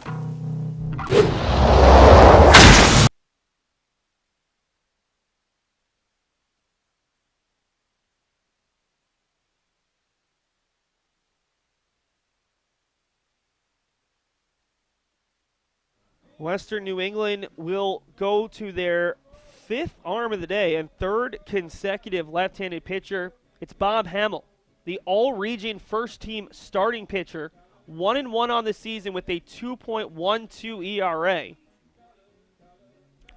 Hamill making his 7th appearance of the season, 4 of them have been starts, 1-1, 29 2/3 innings, 33 hits, 14 runs, 7 earned, 19 strikeouts versus 3 walks. This is a guy who was not only an all-region first-team honoree last year, he was named the CCC Pitcher of the Year. So a little bit surprising to see him out of the pen, but that shows how big this game is for Western New England to make sure they win it. Hamill, who's coming off a game in which he went 9 innings, allowed 7 hits, 1 run, 1 earned, struck out 4 against Wentworth in Game 1 of the CCC conference season, is likely pitching on Saturday against Gordon at home in Game 1 of that conference doubleheader. But you know what? Gomez has confidence in him. And just last week, Hamill pitched 9 innings on Saturday, but he also pitched an inning and 2/3, allowing 3 hits and no runs with 2 strikeouts against SUNY Oswego on Thursday, and pitched an inning on Wednesday. So clearly this guy has a very live arm and an arm that bounces back pretty quickly. For his career, he's nearing 200 innings, 196 innings in 36 appearances. So the lefty misses outside 1-1 of the Beacons leadoff hitter Eddie Riley. Riley's walked twice, doubled, and grounded out to shortstop. So 1 for 2.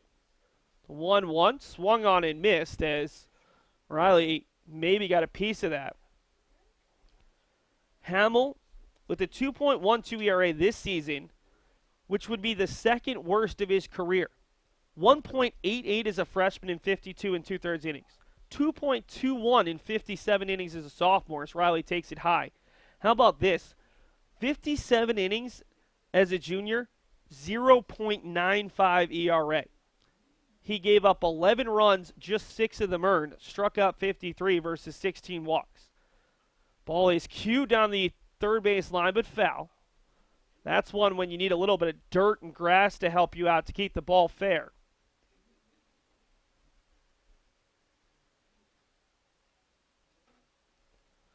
So Riley trying to give the Beacons a leadoff base runner. Something the Beacons have only done once today.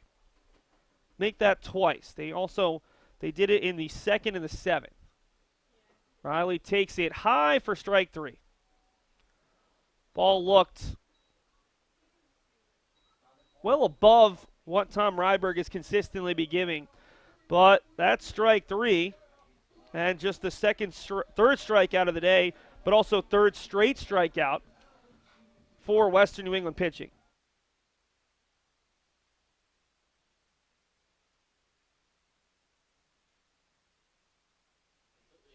Kyle Boudrias takes a breaking ball, low and in for strike 1.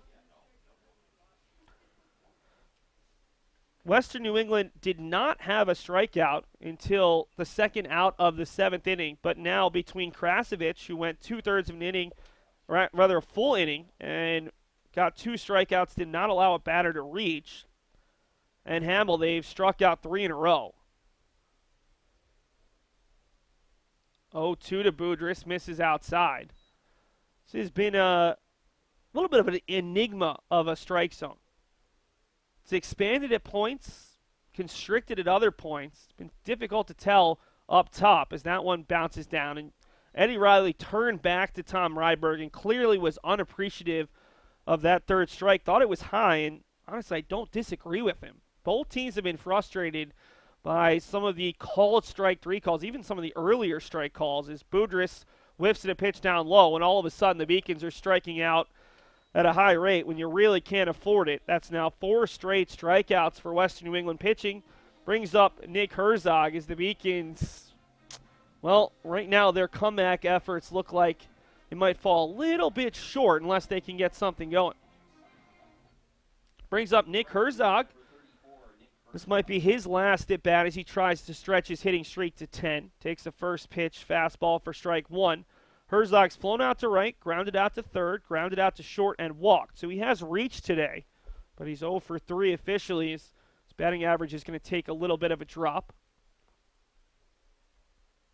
Herzog in his second year as a captain for UMass Boston. Third year as a starting outfielder. 0-1, tails away, 1-1. The Beacons with 8 runs on 9 hits and 2 errors. Western New England with 14 runs on 15 hits and 1 error. Western New England at one point led this game 11-1. The Beacons raced back with 7 straight runs to make it 11-8. But 3 runs with 2 outs in the top of the 7th have taken some of the gusto out of the Beacons' comeback effort. 2-2 now to Herzog, who's just trying to put this ball in play against Bob Hamill, the ace of this Golden Bears staff. And that one, I'm a little surprised that wasn't strike 3. Looked a little low, but on the corner, and Ryberg has called that a strike to recent batters. 3-2. Herzog hits it over. A nice jumping effort from Nussbaum, and that will do it. So the Beacons go 1-2-3 for the first time since the second inning. And they're down to their final 3 outs, down by 6, as Western New England will face what looks like a new pitcher for UMass Boston here in the 9th. Paris changed my life, and I got there through UMass. Those very specific seminal moments in Paris, the subway. A man in a tuxedo walked in, and a woman in a long gown. And it was stunning. It all hit me. It was like a lightning bolt. There was this world of beauty and style that I wanted to be a part of. That was the beginning of the journey. And that all came through the University of Massachusetts. And that was really a key moment for me. That's one of those moments you never forget.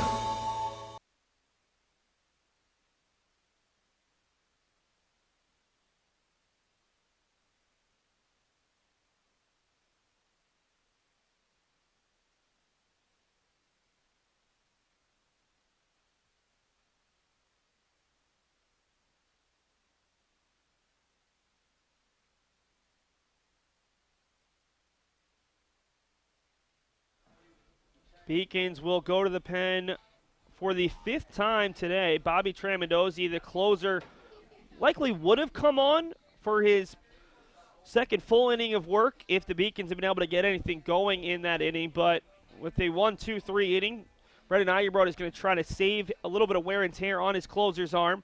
Trey Mendosi's final line inning in the third, no hits, no runs, no errors, 1 walk, no strikeouts. Aaron Bolduc is the new reliever for UMass Boston.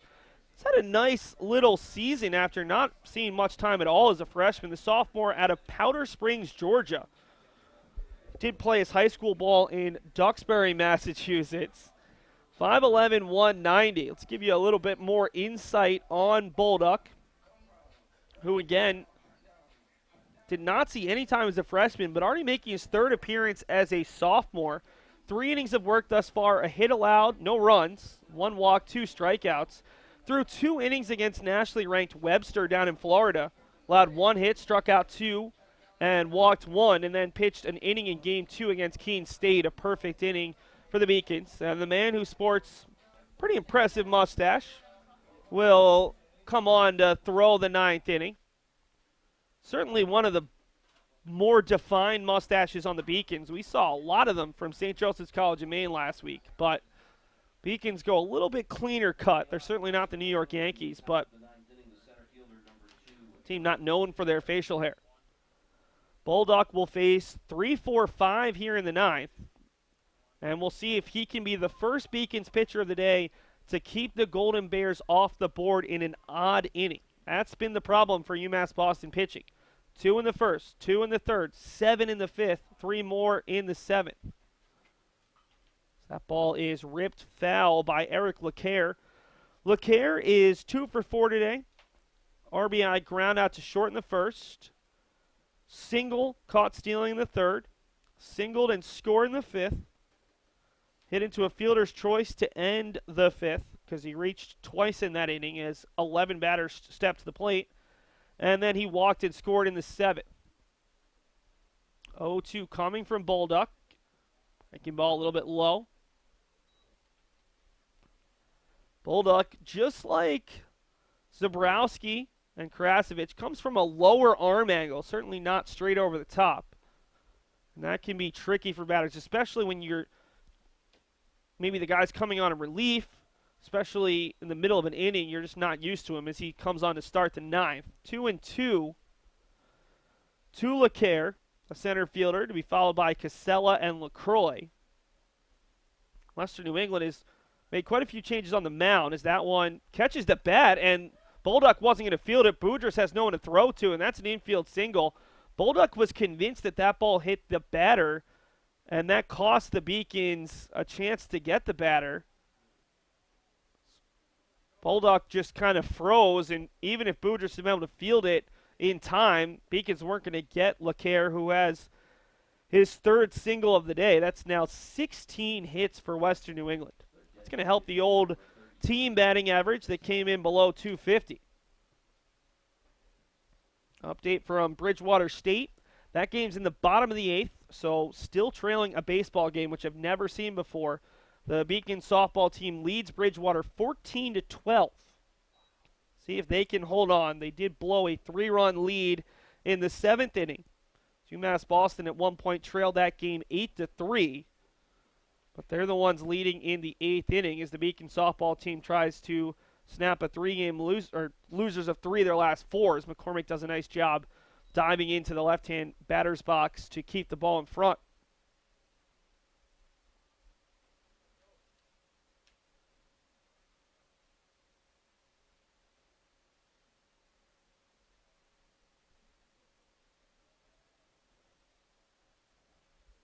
Beacons throw over. Remember, Western New England has been very adventurous on the base pass, 5 of 6. LeCaire was the only runner thrown out, but he was trying to steal third. Beacons have yet to throw a runner out going to second base. Ryan McCormick does have a strong arm, but has not been able to limit the running game today. He's been splitting time between left and catching with Nico Kides, a very talented freshman catcher out of Connecticut, stepping into a role with the Beacons this season, although Kides has the day off. 2-1, misses well outside. 3-1. Last thing Bolduc wants to do is see any more damage. Beacons bullpen that came in so effective to start this homestand. Just 4 earned runs in 16 innings. It's already given up 8 earned today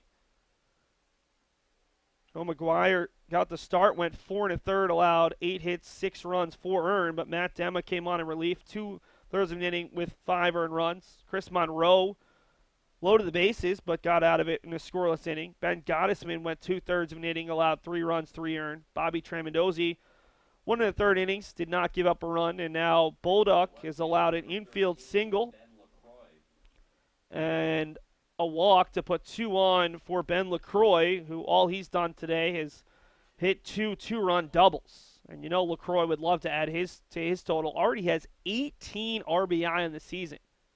Talking way over an RBI per game, and he's got a chance 2 more runners right now. It's crazy how deep Herzog and Brown are playing. The Beacons have kind of shifted a little bit on LaCroix, with Brown now playing on the right side of second base. Just misses 2-0. This game is already over the 3-hour mark here in Boston. And the Beacons infielders are going to come in to meet with Bolduc alongside Daniel Gamble, who, as a pitching coach, this cannot be a fun game to watch.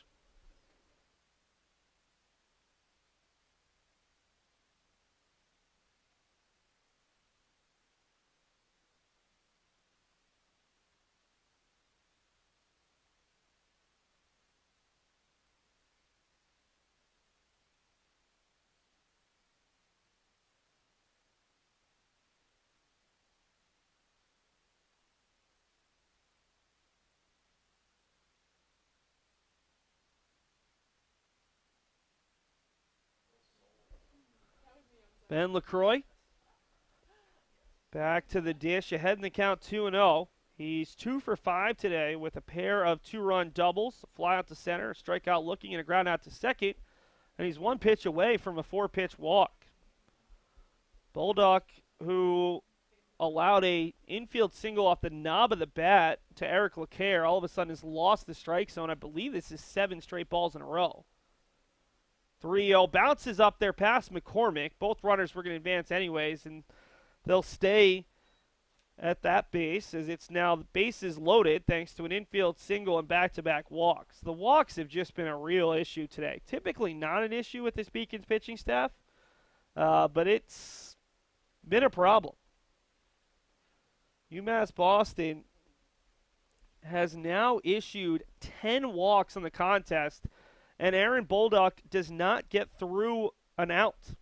His final line, 0 innings, 1 hit, 2 walks, and he could be in line for as many as 3 earned runs. The Beacons are going to go to the pen for the 6th time today. Get you the name and numbers on the new pitcher as UMass Boston just trying to get these final 3 outs to the 9th.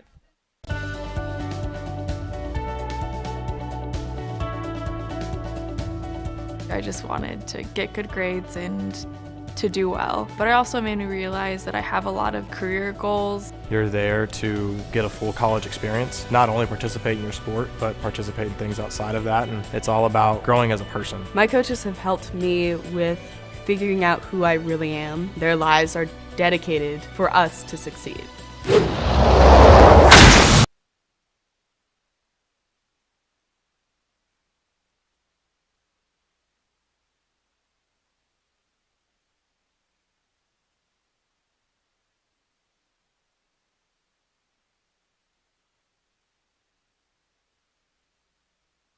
The new pitcher for UMass Boston is sophomore right-handed pitcher Nick Lepore out of Peabody, Mass. Attended Malden Catholic. Did not play as a freshman after playing football, basketball, and baseball at Malden Catholic. He's making his 2nd collegiate appearance in 2/3 of an inning against Webster University, a nationally ranked team down in Florida on March the 13th. Allowed an earned run over 2/3 of an inning. Allowed 3 hits in that outing. He's trying to pick up one of his sophomore classmates, Aaron Bolduc. Lepore inherits a tough situation. Bases loaded, no outs. Trying to keep the Golden Bears from adding on to their touchdown and 2 PAT total already. I mean, this looks more like a football score than a baseball score at this point. 14-8. The issue is the Beacons at one point looked like they had a chance to get back into this game, but back-to-back scoreless frames for UMass Boston in a 3-run top of the 7th. Took an 11-8 lead out to 6 at 14-8 as Aaron Rios takes the first pitch off the corner. The Beacons pitchers have now issued 9 consecutive balls. Rios on the day has 3 singles, a walk, and he grounded out to the catcher.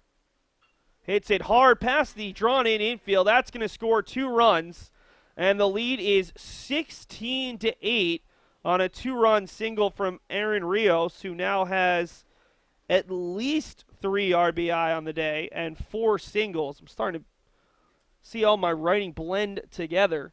That is 3 RBI, 4 hits, and a run scored, and the bases have been at least cleared a little bit as there are now only 2 runners on with no outs.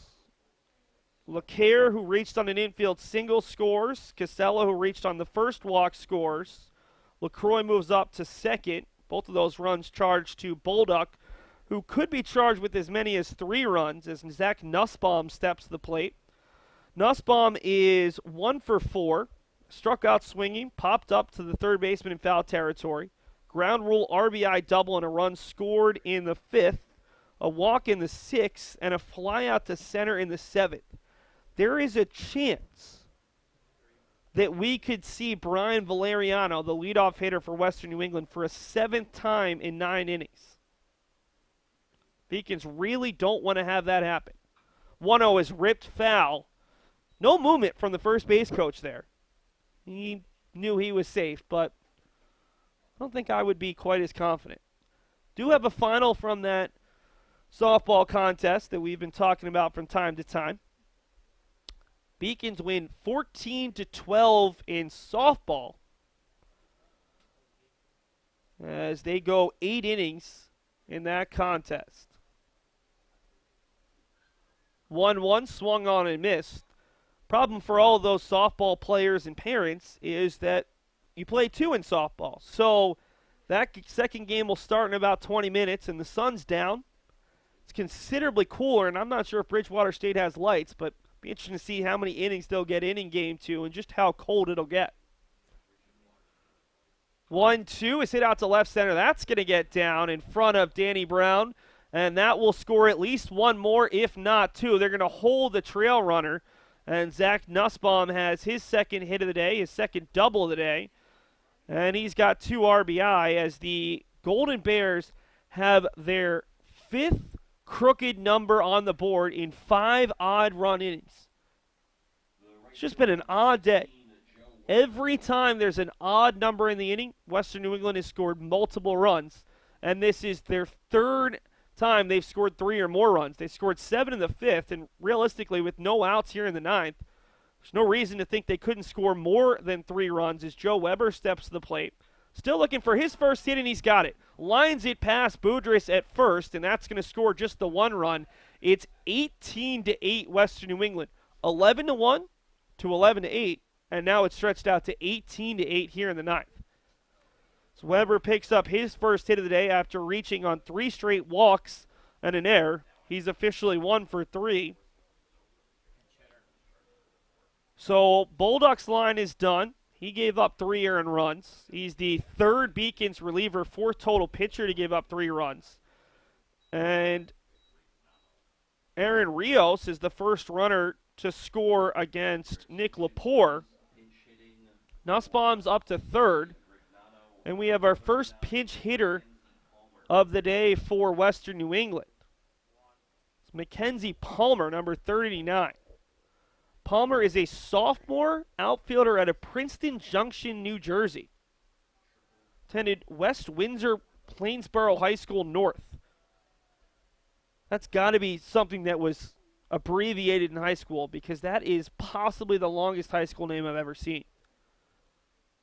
He's ranked the 15th outfielder in New Jersey, and he finished his high school career with a .392 average. Hits this one over to second. Chance for 2. Brzezinski will throw it away.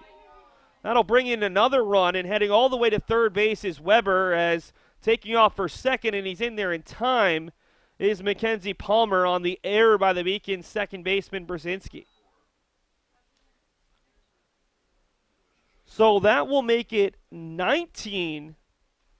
And instead of having 2 outs with no one on, Weber's at third. Mackenzie Palmer is at second. He pinch hit for Sebi Grignano. And Brian Valeriano steps to the plate for the 7th time today, needing a triple to complete the cycle. On the outside corner, strike one. Valeriano has singled, homered, popped up to first, 2-run double, struck out swinging, and grounded back to the pitcher. It has been a very good day for Brian Valeriano. 0-2 as Lepore lost his hat. The wind continues to whip.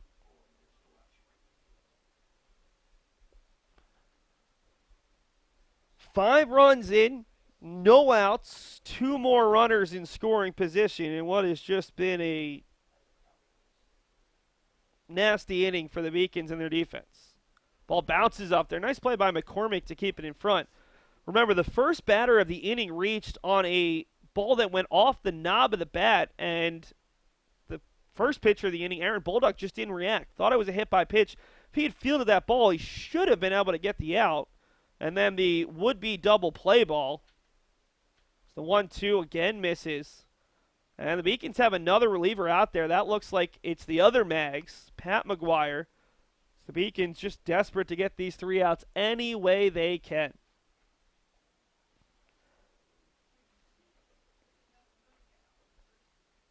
Two swung on and missed, and the cycle bid is probably over. Can't definitively say it, but it is probably over for Brian Valeriano, who actually finishes the day 3 for 7. Started the day 3 for 4, but ends up striking out twice in 2 of his 3 final at-bats. Alex Loparco steps up for the 7th time, grounds over to Hughie, the long throw, and it is in time. That was a bang-bang call, but Sam Finn calls Loparco out. Pretty sure he was out, but that's one of those calls where, as an umpire in an already 11-run game, just move the game along one way or another. It is an RBI ground out for Loparco, his first RBI of the day. And for the second time today, Western New England has batted around, as this is the 10th batter to step up in the 9th inning. They also batted around in the 5th when they scored 7 times. They have 6 runs in, and the pinch hitter, Mackenzie Palmer, who reached on an error, is over there at third base for Eric LeCaire. LeCaire has singled 3 times, reached on a walk, and hit into a pair of groundouts. Nick Lepore trying to finish off this inning. He's already been charged with 3 runs, although not all of them have been earned. I would try to figure out the math for you, but we're just going to wait for the live stats to update, because at this point, earned or unearned, the Beacons pitching staff and defense just has not been good enough in this inning and overall against a very good hitting Western New England team. Officially, only 2 of these runs are earned against Lepore. Beacons pitchers have allowed 19 hits and 20 runs. 17 of those runs are earned. They have walked 9 and struck out 7. This is the 57th batter they faced, and they've thrown 195 pitches and counting, as that is off the corner for ball 4. Looked pretty good from up here, but Eric LeCaire will take the 10th walk of the day, and Tom Ryberg's zone is apparently not expanding in the least bit, as we'll have another pinch hitter. It's going to be Benjamin Harrison, second pinch hitter of the inning. Mackenzie Palmer's over there at third base. Benjamin Harrison, freshman out of Newtown, Connecticut, 6'2", 205. Making his 3rd collegiate appearance, 1 for 6 with 3 strikeouts. So he takes the first pitch on the outside half, 0-1. Harrison went 1 for 4 in his collegiate debut, got the start, struck out 3 times against Case Western. Then had 2 at-bats, went 0 for 2 against Oswego, making his first appearance in 7 games. Harrison played baseball and hockey at Newtown High School, as Hughie will have to make the long throw, and it's in there in time. Nice scoop by Boudrias, and that will do it. But not before Western New England scores 6 more runs in the top of the 9th. It is 20-8 in favor of the Golden Bears as we head to the bottom of the 9th inning. The University of Massachusetts Boston, with its scenic oceanfront campus, easily accessible to downtown Boston, is recognized as a model of excellence for urban public universities. 16 NCAA Division III sports are part of the more than 100 student organizations that create an engaging campus life in America's biggest and best college town. UMass Boston, Boston's urban public research university.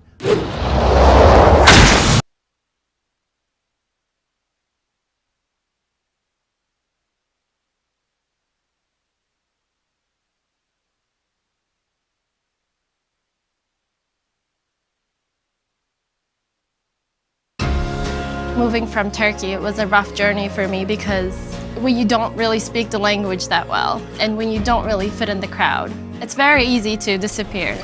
But I decided not to give up, and UMass helped me.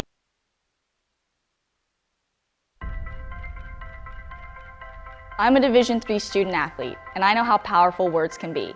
The term gay doesn't mean stupid, lame, or less than. So I pledge to speak up if I hear the term gay used in a derogatory way or any other homophobic terms. If you can play in Division III. I'm a Division III student athlete, and my teammates unconditionally accepted me as part of their family. So now I pledge to do the same for others. If you can play in Division III.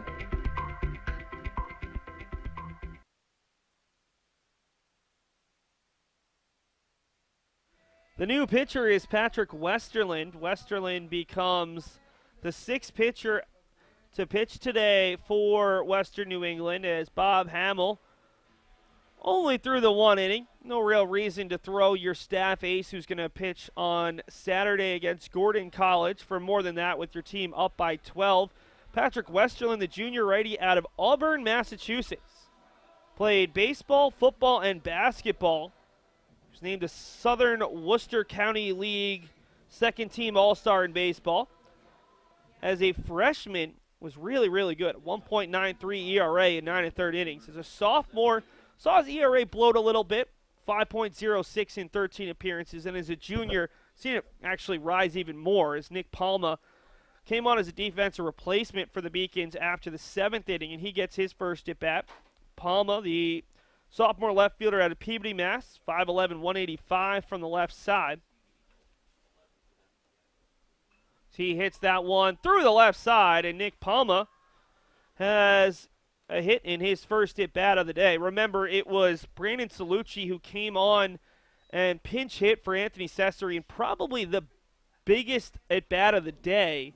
Beacons were down 11-8. They'd already brought 3 runs in the 6th inning. The bases were loaded, and Jeff Zabrowski, rather Will Krasovich, was able to Nope, I'm going to go back. It was Jeff Zabrowski was able to induce a ground out to the shortstop, Leparco, to get Salucci and to end the Beacons' bid after they had brought, at that point, what would have been the go-ahead run to the plate. That one's inside to Ryan McCormick.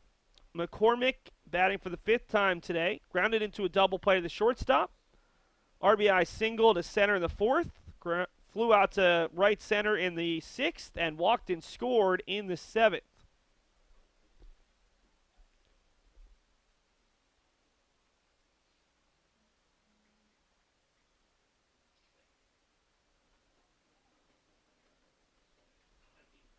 Westerland induces a fly ball to center. Ton of time for LeCaire, who camps under it.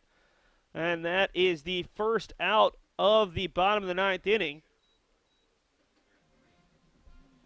So we're going to see pinch hitter for the Beacons, Kyle Penny, who started his career as a catcher. Has moved over to first base a little bit this year. Comes on as a pinch hitter in Charlie Hughie's spot. Kyle, one of 3 Kyles on the team. Swings and misses at the first pitch out in front of it. Junior out of Toland, Connecticut, making his 5th appearance on the season. 0 for 2 this year with 2 walks and 2 strikeouts. Has one career hit in 20 plate appearances, but it was a double as a sophomore. That one came against Worcester State, quickly behind 0-2 to Penny, who played his high school ball at Toland, Connecticut. That one's on the outside corner.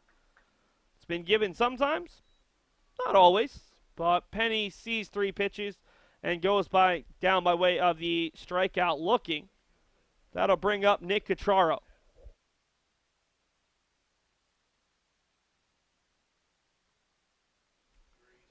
Brings up Catraro as Patrick Westerland tries for a scoreless inning. Palma taking off. That's a fielder's indifference or a defensive indifference.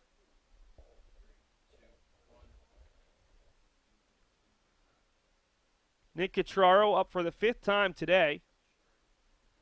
That one's a little bit low, 1-1. Catraro has grounded out 3 times to the shortstop, the second baseman, and the first baseman. A really nice defensive play in the 7th inning by Zach Nussbaum, who dove and had a nice backhand catch on a bouncing ball that easily could have gotten past him and scored a run. Catraro did have a single out to right field and a run scored in the 6th as that ball came in behind him and nearly caught him in the back, 2-1.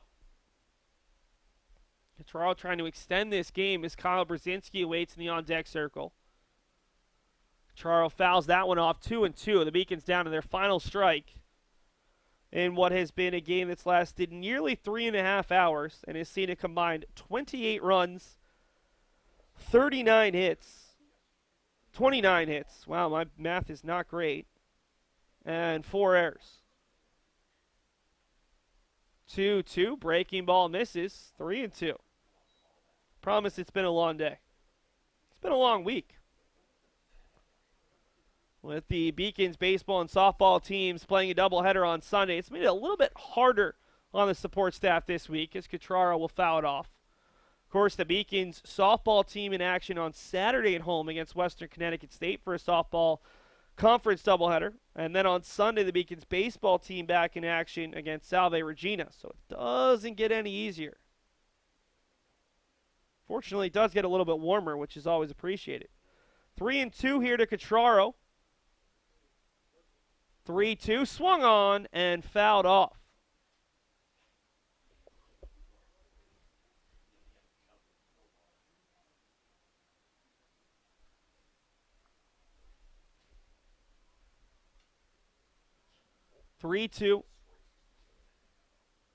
Ball is hit right back up the middle. Leparco has a chance to make the play, and he throws it across, and that's a fitting end to the contest as Leparco was a star both offensively and defensively. That's a final as Western New England knocks off the 23rd ranked team in the country 20-8. We're going to bring you an abbreviated post game as we'll show you the highlights in a moment. And then we will wrap it up with a quick look ahead and a shout out to our production crew who fought the elements today despite the extremely windy conditions. It wasn't necessarily quite as cold as it was the other day, but it has not been nice. As you see the numbers there, the Beacons with 8 runs on 10 hits and 3 errors. Western New England 20 runs, 19 hits, and 1 error. Let's take a look right now at all the highlights from this game, and then we'll wrap up here on the Beacons Broadcast Network as Western New England snaps a 5-game Beacons winning streak against the Golden Bears.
And welcome back. That's the schedule ahead for UMass Boston. They'll continue their CCC run. They take on Salve Regina for 2 games on Sunday at noon and 3. Salve picks second in the CCC behind this Western New England team after Western New England defeated Salve Regina in last year's CCC Championship Series. Beacons will then travel to Endicott on Tuesday at 3:30 p.m. before coming home and taking on Mitchell College, a perennial power in their conference, on Wednesday at 7:15 p.m. Let's take a look at our production crew who battled the elements today.